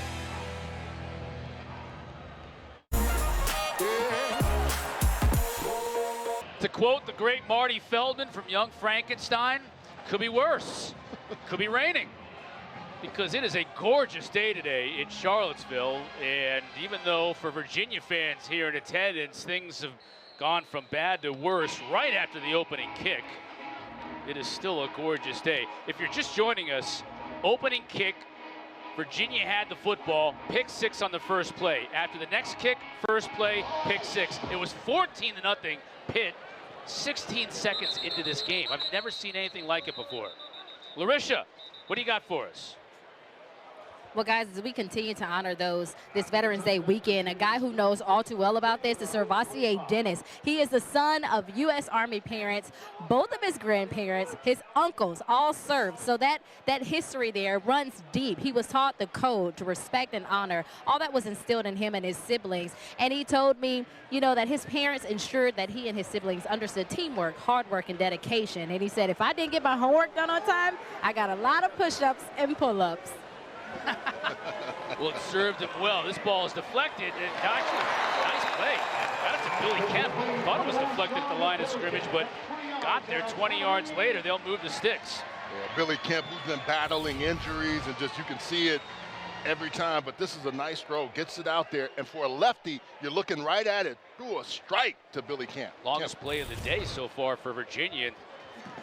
Sir Vassier, number 7, you see him in the middle. He's involved in just about every play defensively for Pitt. He's all over the field. Semifinals of the Butkus Award, one of the top linebackers in the country. And Coach Narduzzi will say it. He's one of the best he's ever seen. You think about all the linebackers he's seen at Michigan State and his years here at Pitt and at Cincinnati before that. What I like about him is also when he rushes, he comes really hard and effectively, and it makes it tough for offensive linemen. Collins trying to get it back inside, cuts it right to the stick. I think that's going to be a 1st down.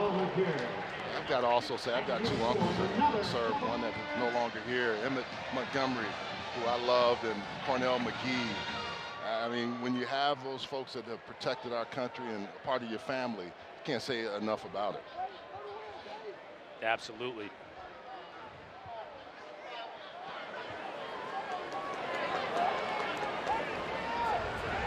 Fake to Walker, pressure again up the middle. Morgan can't get the sack. Armstrong directing traffic. Now he'll do it with his legs. Only the second time we've seen him run the ball, Buck, when he gets loose, and he's been effective on both occasions. Every time he does it, when you watch on tape, he's able to do this. And I was expecting more today. Right away, he doesn't have anything. Okay, let's get out of there. Go. And I think if he can do that consistently, you still have some time. Find a way to battle back, chip away at this lead.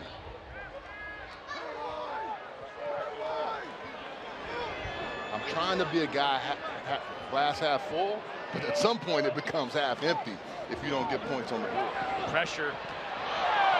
Trying to get it to sack it would, and that's a nice job by Eric Howlett. Haven't mentioned his name very often yet today. Flags late as we get more pushing and shoving. All kinds of flags. John Morgan was involved. You could see Howlett making the play on the ball, and then close to the line of scrimmage, we had all kinds of yellow laundry. Brennan Armstrong, I don't know how he got that off, getting hit. Yeah, there's going to be a lot to sort out here between Morgan and Furnish and a bunch of other guys on the inside. They're trying to calm him down on the sideline. Right. Servacier's in on the mix along with Tyler Wilt. Servacier's along with Deslin Alexander, one of the two-team captains on this defense, permanent captains. Yeah. Our officiating crew, led by referee Stuart Mullins, trying to make sure they've got it all clear. This Pitt team has done a pretty nice job defending in that interior of the field too, especially when they've tried to go to the tight end position.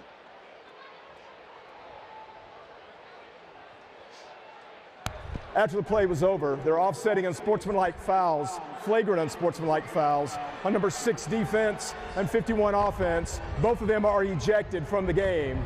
The down counts, second down. So Furnish, the starting center, is out. John Morgan, who's had an outstanding game for Pitt. Well, there's the hit in the back by Furnish. And now Morgan, that's the hit right there that's going to send Morgan to the showers. Hey, Chris, I always wonder, why do guys fight when they have helmets on? I mean, I've seen broken hands. I never have understood it. As long as I play football, I get it. You lose your cool and guys get upset. But I don't understand the fighting with the helmet on. It's not going to get you anywhere but a quick trip back to the locker room, and that's the case with both Furnish and with Morgan. So Justice Johnson, who made a couple of starts earlier in the year, is at center for Virginia, and we've already mentioned all the talent that Pitt has on the edge. That's a great job again by Armstrong just to get the ball out. Bengali Kamara has been in his face the last 2 plays. I love his toughness. There's no way he should get this ball completed and still get it out. He's going to get hit right as he releases it. Ball's there. Kemp with a nice job of going down low and picking it up.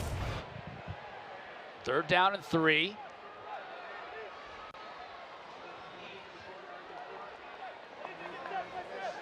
As there's no quit in this Virginia offense. Armstrong looks to the sideline to get the play. Ronnie Walker in the backfield with him.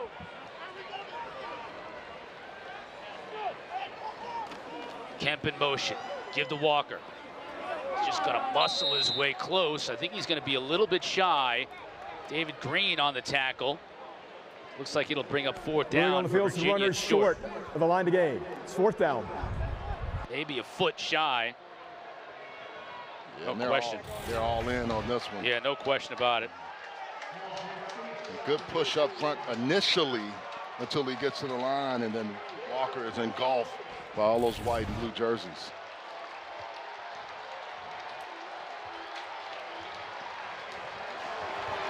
Walker in the backfield with Armstrong. Timeout for Virginia. Virginia, their first of the half. 30-second timeout. Tony Elliott, Des Kitchings, offensive coordinator, didn't like what they saw. Want to call a timeout, talk things over. Important play here to pick up this 4th down. They're 6 of 16 on 4th down during the year, which is 9th in the ACC and 106 in FBS. So they make sure you have the right call for this so you can keep this drive going. And I think you also, as a coach, and players will do this too. Okay, I cannot look at the scoreboard, but we got to start figuring out ways how we can get this thing going, get into the end zone, and maybe battle back just a little bit before this thing gets to the 4th quarter.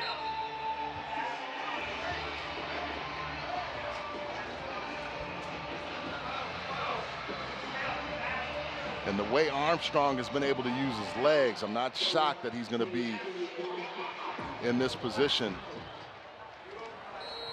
to give you an option to use his legs as well. 4th and less than a yard. Walker, 1st down and more. Now a flag, though, right at the end of the run, and another one comes in. Let's check this marker first before we move the chains. Walker able to get through the middle. That was really a good personal foul, face mask, defense, number 11, half the distance to the goal, and automatic, 1st down. On Kamara will move it half the distance. He's getting blocked, and the only thing he can grab is that face mask. You see Brandon Hill coming in, also a physical guy. Anytime you see somebody get really hit hard by this big team, usually you see number 9 doing it.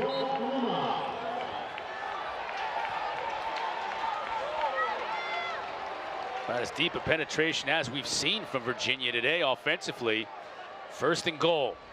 Armstrong to throw. To the corner of the end zone. Touchdown. Malachi Fields. 1st touchdown of the year and his 1st action of the year. When you got 6'4" on the corner, just give it to him. Hey, go up and climb the highest ladder that you can. We talked about that, man. Wow. Now, these DBs aren't super tall, but they're aggressive in how they play. Look at Malachi Fields.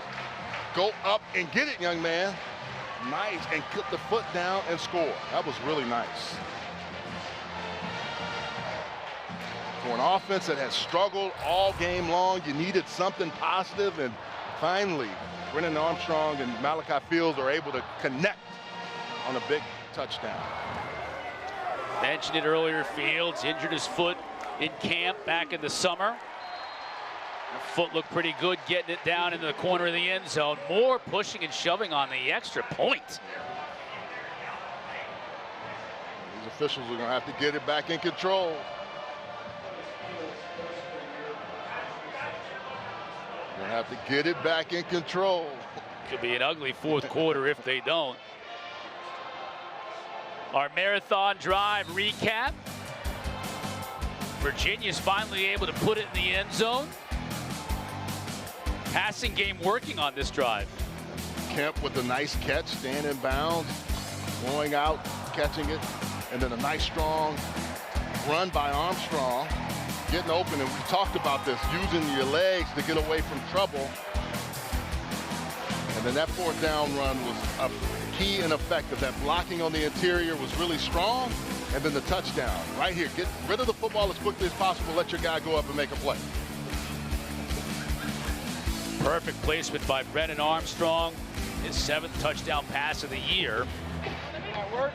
Yes, we see it sometimes. You see you talked about how many things he did last year, and every so often we just see flashes of it. But it's like we don't see enough of it. Right.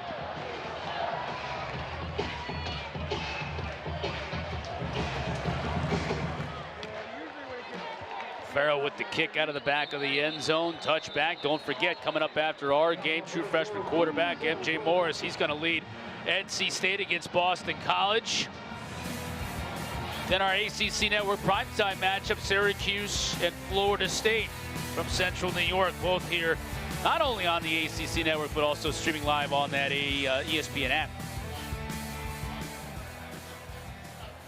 31-7 our score here. Virginia finally gets on the board.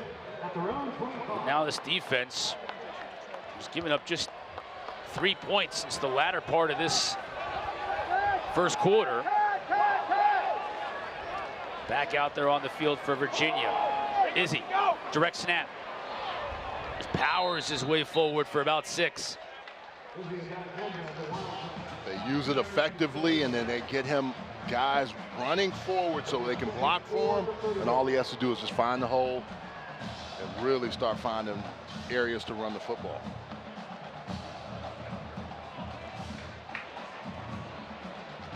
See this offensive line. Marcus Minor. Is there a better compliment you could give an offensive lineman, especially a guard, than a mauler? That's what Narduzzi called Marcus Minor, a mauler. You could say he's good looking, he's smart, he's a gentleman. All that stuff is fine, but he's a baller. That'll put a smile on his face. Hammond stopped for a short gain. They're using Izzy and Hammond effectively in the backfield and putting the quarterback, Kedon Slovis, outside. Yeah, the mauler is that's what you the want. best. You know, those are the guys that wore the tough skin jeans and didn't have the, you know, the fashionista stuff that all the other, right. you know, all the other guys had. Like you when you were wearing your Sergio Valentes, No, I was a tough walking skin around guy. campus at UCLA. Big third down here for this Virginia defense. Can they get off the field? Hammond, they will get off the field. Beautiful play by Aaron Faumui. First step off the ball. He was in that backfield. I mean, he made this, watch 94. Boom, got between his guys, used his violent hands, and then made a tackle. Generally, when you see a guy get beat like that, he's able to beat someone like that, he can have a TFL, and that was a nice one by him. Caleb Junko in the kick for Pitt. Grandfather was an assistant at Pitt for over 30 years. Finally retired last spring. So Junko carried on the family name.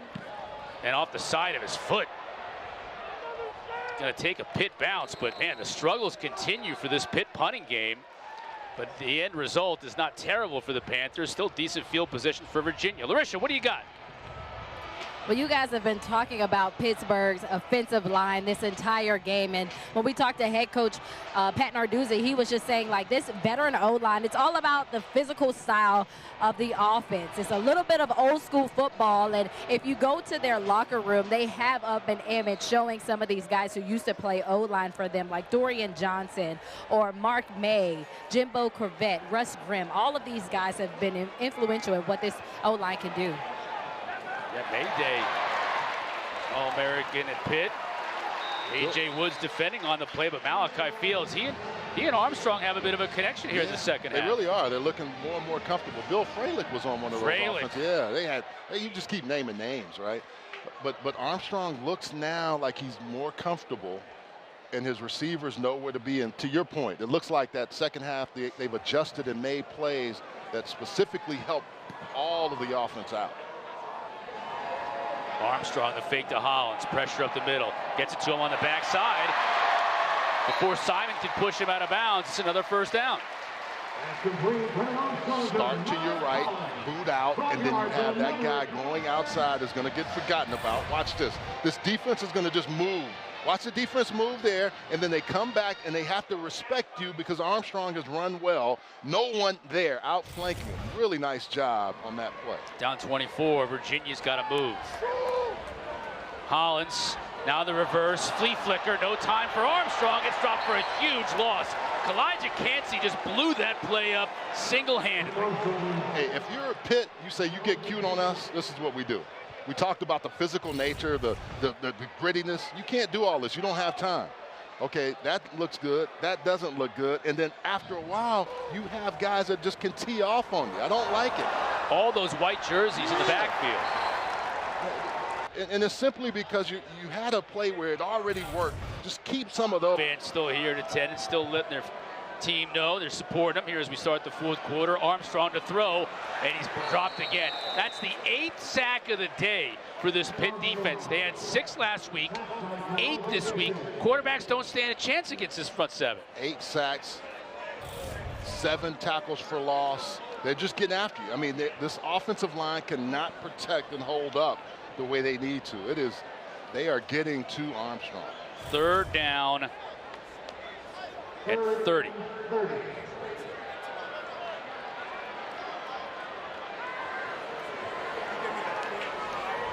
Pitt brings 5. Armstrong tried to hit a receiver underneath, and really Demeek Starling had no shot. Servassier Dennis read that play beautifully from his linebacker spot. As we said before, he's just all over the field. And Armstrong, clearly frustrated, knew he didn't have enough time to throw that ball. It's just one of those things that this offensive line that started to look a lot better is facing a team and was down already, made it much more tough, much more difficult today.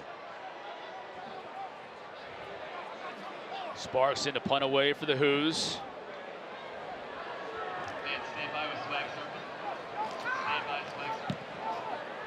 End over end kick. Devonshire coming up. Fields it at his 24. Up the middle. Good return. Stopped at the 37. Pitt will take over offensively there. They've been in control of this game from the opening kick. 31-7. Panthers on top. Since I was little. Welcome back to Virginia. That guy right there, number 55, Marcus Minor, has been awesome in this game. And I talked to him about just truly embracing what offensive coordinator Frank Cignetti has brought to this team. And he said this change in approach was welcome from the moment that Cignetti arrived here on the campus of Pittsburgh. And he said this run-first aggressive offense fits their personnel really well. Chris, Buck, is that what you all see as well? Yeah, we see it, and we see it with number 2 right here, Izzy Abanikanda. He's the spearhead of that rushing attack, but the guys in the trenches have certainly gotten it done. And Buck, you think about the start of the game, Gabe Hoy didn't even make the trip. Their starting right tackle, who's been hurt a lot this year, finally back in the lineup, didn't make the trip. So they've been shuffling people around a little bit. You got a city that has a beer called Iron City. You know they want to run the football and be physical. I grew up as an Oilers fan, so I had to watch the Steelers beat us in so many AFC championship games. I had a mutual respect because I understood. Same with these Pitt Panthers. I mean, I can think of guys that I played with that had that mentality, whether it was Steve Israel. Officials timeout for an injured defensive player. Yep. Got an injured Virginia player on the field. I mean, it's just, you know, it's one of those situations where you know what they have, the mentality they have. Media timeout. We'll update you on the condition of the Wahoo player who's injured on the play when we come back. 31-7, Pitt on top. Fans across the ACC, and now we need your help. This fall, ACC Network wants to experience each sport from your perspective. So snap a pic or take a video, tag it with hashtag #AllTheDevotion, and post it to your social, and you just might see it on ACC Network.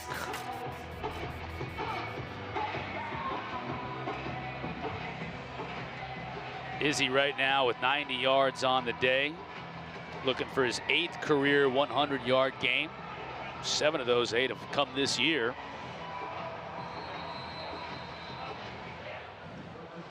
That upper body injury doesn't seem to be affecting him a whole lot this week. Kept him out of last week's game against Syracuse. Izzy now. Look at the speed to get to the outside. 40, 35. Clary runs him out. We got a flag on the play.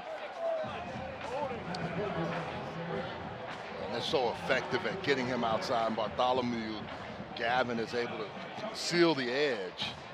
Holding. That's what's coming back. Offense, number 86. 10-yard penalty. First down. Bartholomew sealed that edge all right. Spoken like a true tight end. Yeah. Look, he gets out there, and all you got to do is just block him cleanly. But the good thing is Cypress sees it and tries to disengage. And Bartholomew never lets go. Right, all down the field. And that official on the outside sees you, and usually you'll go to him and say, hey, why'd you call me on that? He said, because you were holding him. No, I wasn't. He outweighs Clary by 50 pounds. I would think he would just run through him. Slovis to throw. Play action. Bump field inside the 35. Can't elude the defender. He was brought down by Anthony Johnson, but that'll move the chains.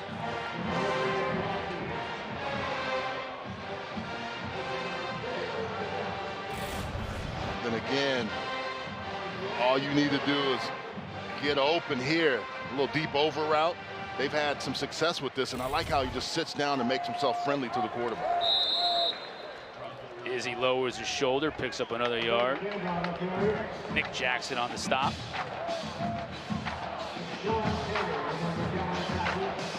That's going a lot faster than I think. I thought they would milk more clock. Play fake. Slovis. Now the pressure comes. Walt loses his footing, and the ball was tipped. It's the 3rd time we've seen someone go down today. Right. And it's been all Pitt players. Slovis is set to throw and then just loses his footing. Lucky to have that one back as Nick Jackson got a piece of it. Popped it straight up in the air, but it fell harmlessly as far as Pitt goes. 3rd down and 9. Pitt 6 of 12 on 3rd down for the day. Virginia brings 5 on a delayed. Mumfield Makes the catch and fumbles it out of bounds. The catch was made, and he fell. Looked like he was going to be shy of the first down. He fumbled it forward, so they'll bring it back to the spot where he fumbled it from. He secures the catch. Early on the field is a catch, followed by a fumble forward and out of bounds. The ball will be returned to the spot of the fumble. 4th down. Fentrell Cypress was the one who knocked it out of his hands. He makes a football move here, right? Am I wrong about that? We had the same thing the other night, and it looks like he did. And I don't think they're going to overturn this, but I saw the same thing the other day, but the receiver was going backwards. It looked like he had enough of that secured for the catch. 4th down and 1. Pitt's going for it. Izzy, no, they're going to blow it and review it. I was wondering whether they would. That's why we can hear the coaches next to us, and they are upset because they wanted it to go fast. Their first of the half. Yeah. They have been going fast this whole drive, and then they kind of slow down, and once you do that, 30-second timeout. Replay official got him. Yeah, we have the Pitt coaching staff in the booth next to us. They have been extremely vocal throughout the game today. You may have even heard some of their vocalizations, and that last happenstance was displeasing to them as they wanted to get going and pick up that first down, and they thought behind that O-line and with Izzy carrying it, they could have gotten that first. Well, and I was a little shocked that they didn't call down sooner on this, because I saw the same, very similar play. Right. At least it was worth taking a look at. I would have thought right away they would have called down to say, let's spend a little bit more time seeing if Mumfield indeed made the catch, secured it, and made a football move, which would have guaranteed it as a catch. The difference in the other one that I was talking about, he was taking 2 steps backwards and hadn't secured the ball. Mumford pulled it in.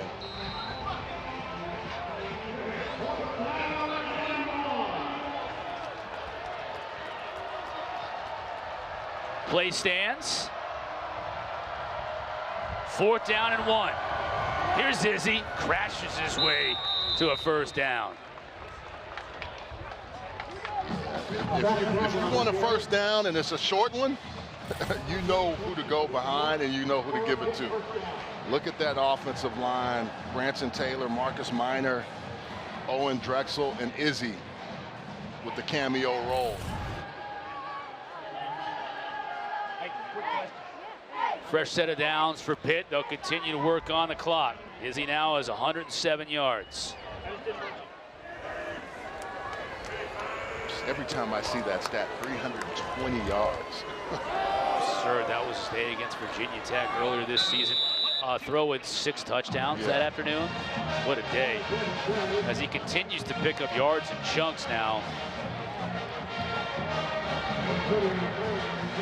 We've seen Izzy, Rodney Hammond, Sebo Flemister, and they have all run the ball effectively.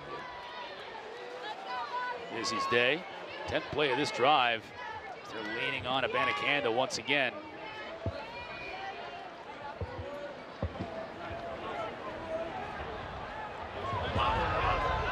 They're starting to milk the clock now. Izzy stays on his feet, close to the first down. Looks like he picked it up. Initial hit, you think he's going to bounce back, and he just keeps those feet driving, keep moving. And that's why your offensive linemen love having running backs like this, where they can just get off and tee off on them first initially, and then he's going to make 1 or 2 guys miss like he does there, and then keeps going. Generally, it takes about 3 or 4, sometimes 5 defenders to bring him down. Clock winding inside of 10 minutes left to go. Win today, Pitt becomes bowl eligible. A loss for Virginia would eliminate them from contention. Still have Coastal Carolina and Virginia Tech remaining on the schedule as he cuts it back. Gang tackle there, still on his feet, but he'll pick up maybe 2. Well, he met Nick Jackson in the hole. As many yards as Izzy picks up, Nick Jackson picks up in tackles. Those two have made acquaintances quite a few times today. Nick Jackson with 10 tackles total.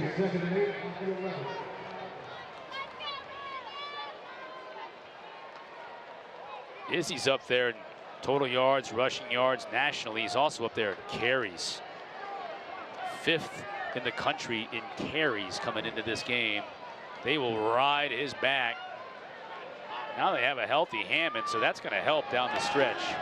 Yeah, I got to think as Izzy gets the carry once again, Buck, that week off last week, I'm sure he didn't want it, but it probably might help him down the stretch just to give you your body a week off to heal.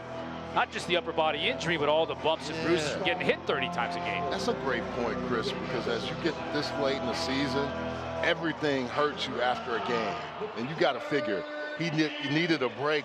Even if he didn't want it, it helped his body. Force it on him. Yeah. And it also showed the coaching staff that Hammond is healthy. Pressure on the edge. Slovis is going to have to get rid of it, and he does. To nobody in particular, as Anthony Johnson was coming feverishly off the edge. Slovis with the heads-up play of getting outside the tackle box, making sure he threw it down the field that way. But Anthony Johnson, you're right, really came in quickly. Slovis just outside the tackle box and past the line of scrimmage as well. Did a good job of recognizing that AJ was coming hot. Number 3, Slovis maybe getting a laugh about it there with Nick Patty, the backup quarterback. Saul's in. Let's try another attempt here. 27 yards for the lefty.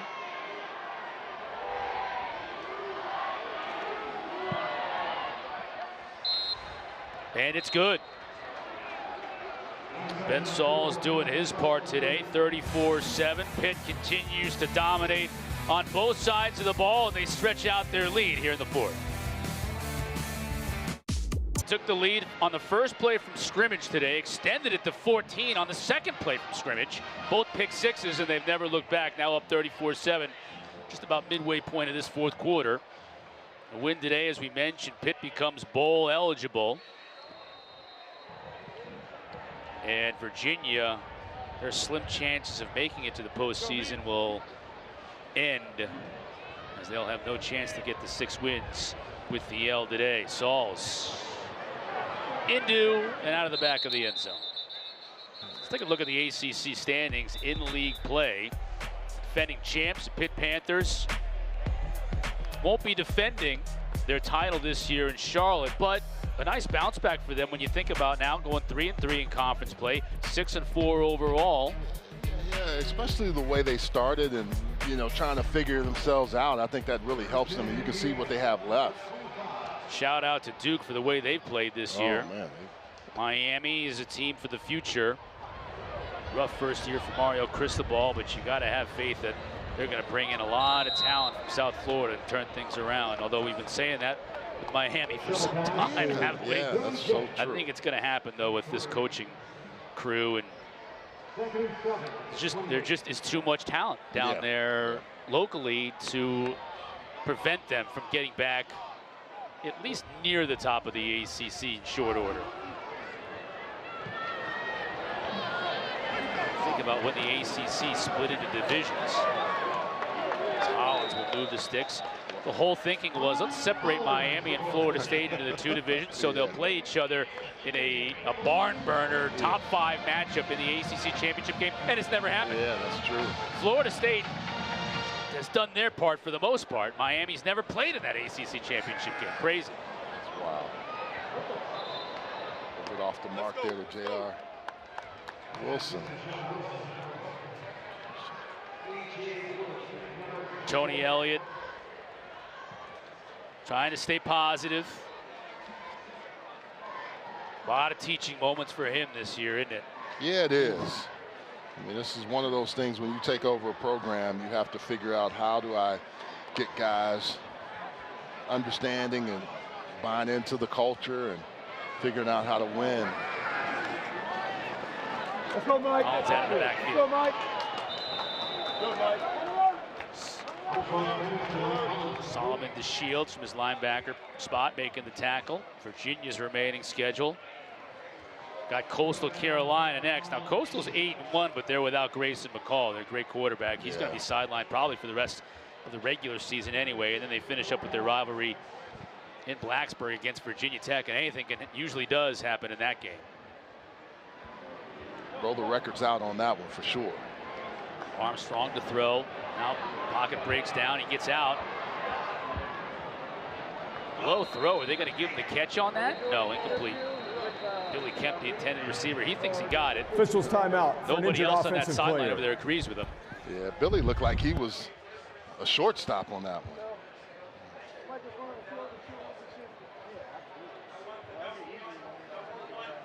Got a player hurt for Virginia down in the field. Looks like Noah Josie, left guard. Media timeout. Keep an eye on him. Let's not forget about Billy Kemp. He may not have made that catch. He comes into this game 4th all-time in receptions here at Virginia, closing in on 200 career catches. Yeah, he's put together a really nice career. This season's been a tough season for him. Had an ankle injury. You see, even now you see him hobbling a little bit down there on the sideline. Been sick. Was sick earlier on in the year. Well, that's what the staff has said. They've just really been happy with how he's just battled. You know, comes to play every single practice when he can in every single game. Josie limping off. This Virginia offensive line is patchwork as it is. You already had Ty Furnish, the starting center, ejected in this game earlier for a fight he got into with John Morgan. Both players ejected. Now left guard Noah Josie out.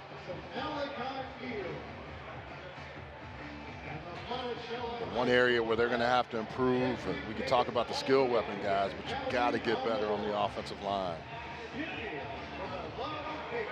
And consistent. You know, that's the one thing they're going to have to retool and revamp with recruiting and getting guys in that can really help you there.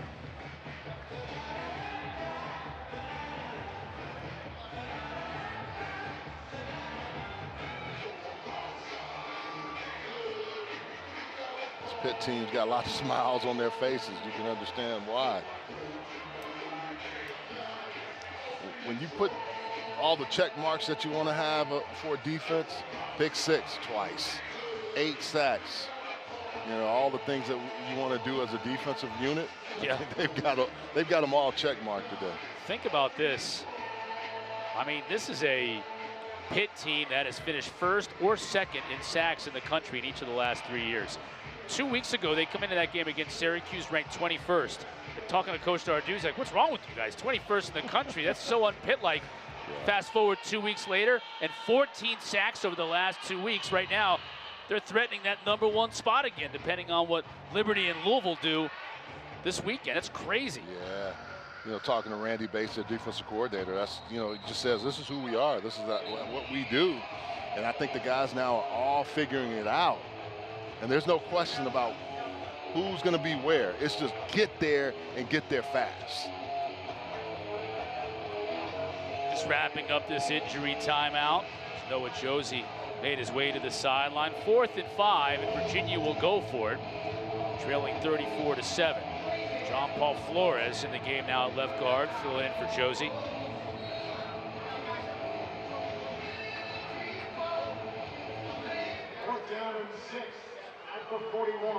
Collins in the backfield with Armstrong.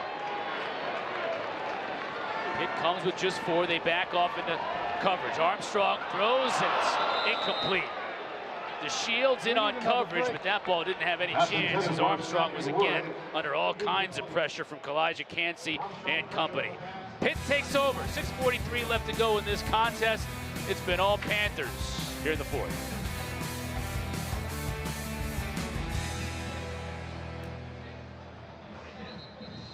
We'll keep it here as we look at Coach Narduzzi.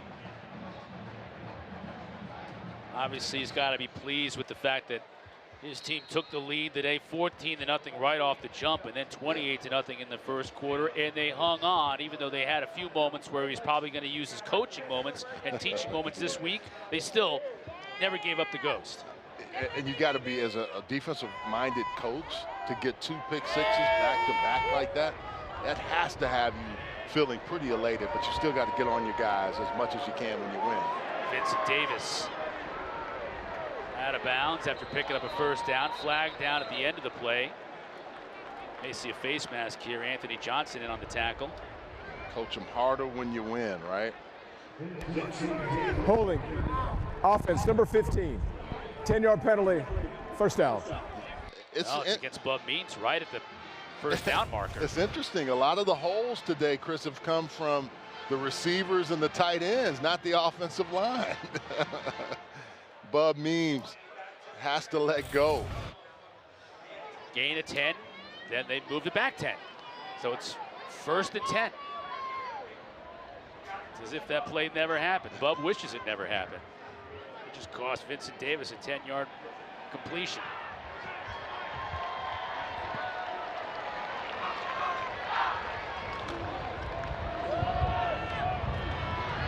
Flemister on the carry, give it 7. Flemister has just a different burst. He does. You know, he just has that, and I don't know, and Izzy is a different level, but whenever you see him, it just seems like, boom, he is in and out of cuts. And right, if you feel like Izzy's at one cut back, waits for it. Like Flemister isn't waiting for anything. Like no cutback. He's just like blasting through that hole. But his hell bent for leather. His footwork, though, is one of the things we talked about this week with Frank Cignetti Jr. And he was just really talking, you know, giving him effusive praise about that. There's that footwork right there, just dancing into the hole, finding the opening, and he'll move the sticks. I'm telling you, some people that think they can dance when they get out there, they think they're doing what Flemister is doing. No, you're not. You're doing the worst thing. This guy has some really good feet. And it just goes to show here, an offensive lineman, open holes, and he gets through them quickly. He doesn't dance in one place. He's going forward while he's doing it. To have 3 backs like this, pretty good thing to have. Let's not forget about Vincent Davis, too. Yeah, It was on that 4 backs. Push pass. Davis carried the ball a lot over the last couple of years. Back was a lot more powerful than his diminutive size would suggest. Flemister cuts it back. Picks up 6. You get the sense here with 4.5 left to go, Buck, that both these coaching staffs just want to get out of town without any injuries here in the remaining 4.5, as we've seen injuries on both sides today. Chris, you're right about that. Still some ball left to play for both ball clubs, and Pitt with a lot more to play for. But from the standpoint of Virginia, you want to make sure these guys all of them can come out and battle for those next games.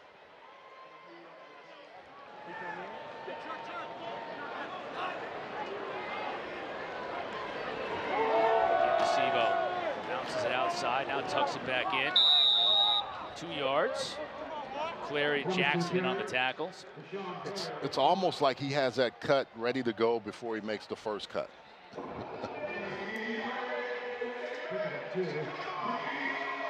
And this offensive line is just, you know, they've been one of those that the best offensive line unit in the country, the Joe Moore Award.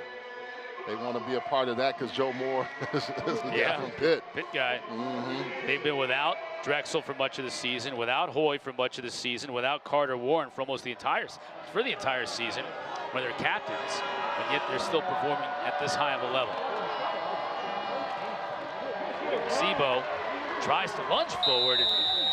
Maybe gets back to the line of scrimmage. He'll be a little bit shy of that first down marker to gain, though, as Cohen King did a nice job coming out of that free safety spot to make the tackle in the backfield. Initially, I don't know how Sebo got out of this, but you see the line working one way. He cuts back, and right there, I thought he was down and still fighting for extra yards. Just took a shot from Clary. Was able to keep his feet. Saul's now back on the field. This for 39 yards.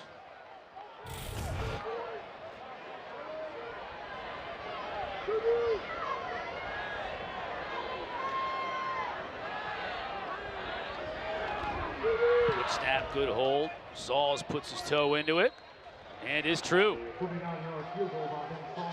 Pitt extends their advantage to 30 points. Good trip to the Commonwealth today for the Pitt Panthers. The Sport Clips MVP. Final 2.5 from Scott Stadium here in Charlottesville. Pitt used 2 pick sixes on the first 2 plays from scrimmage today to forge that 14-0 lead right out the gate. They never looked back. Extended it along the way to 37-7 is our score right now. And Pitt 2.5 minutes away from punching their ticket to another bowl game. They'll get win number 6 on the year and win their second game in a row. Expected a lot more out of the running game, right? and it has done well. But those 2 pick sixes, man, just give you so much of an advantage. Pitt's also looking for their first road win of the year in league play. 0-2 coming into this game away from Pittsburgh. Mike Hollins in the backfield with Armstrong. Fake to him. Armstrong's looking to throw. Kemp drops it. That's not something you see every day. Billy Kemp was wide open. He is usually so good with his hands, but it's almost like he took his eyes off the ball at the last second. He was wide open. I mean, just missed it. You don't see that often out of Kemp. Armstrong again to throw. Try to hit J.R. Wilson, misfiring again. It'll be 3rd down and 10. Yeah, to your point, some of the just getting people consistently on and working with them, you can tell that's off a little bit. Just not quite on the same page every single pass play.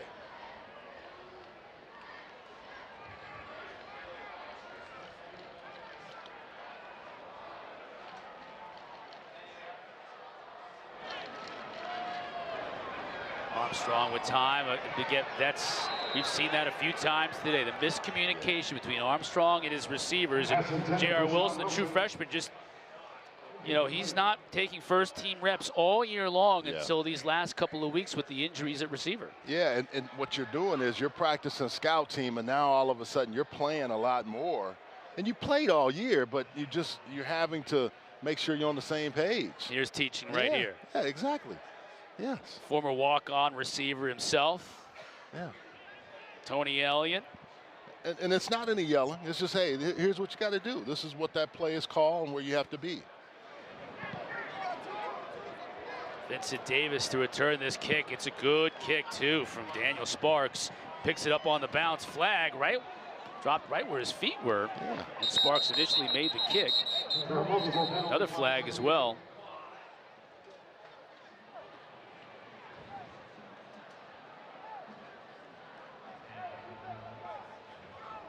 A busy day for Stuart Mullins, our referee, and his crew. It's going to go against Pitt. Been quite a few of them, huh? Yes, a few flags, a few scuffles, minor scuffles. Kerfuffles. Yes, a couple of ejections. Illegal numbering. Receiving team, 2 number 22s participated on the play. Penalties declined. 4th down. That's a good eye, by the Correction, way. first down. Yeah, first down. Oh, that's a good eye by the officiating crew. I've seen games where it gets. I've seen 2 number 22s right next to each other on the field, and they don't call it. Yeah.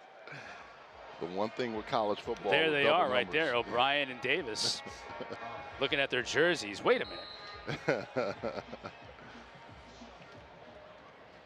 Nick Patty in the game for Pitt.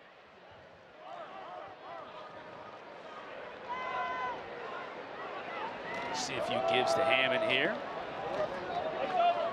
Push from that line, give him 4 more yards to pad the stats.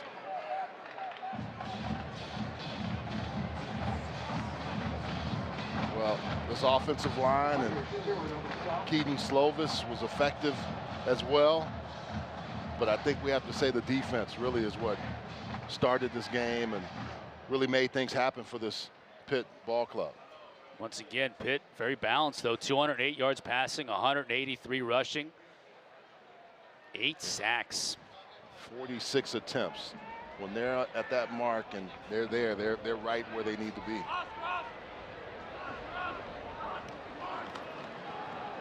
Flemister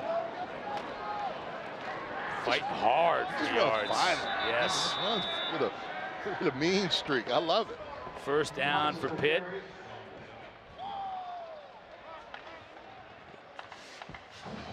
Got a back that's 5'11", 200, maybe a little bit more than 200, but just blocking here is good on the outside. And then he just, look, he's, okay, no, I'm going, no, don't, no, you got to, okay, all of y'all, that's not fair. Arms and legs flailing away. Yeah, he's probably going down like, hey, okay, it took 6 of you guys to bring 1 of me down. One more snap. Should put this one in the books. Patty will take a knee.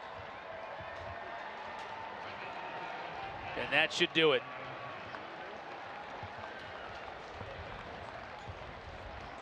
Coach Narduzzi, Coach Elliott meet at midfield, share an embrace.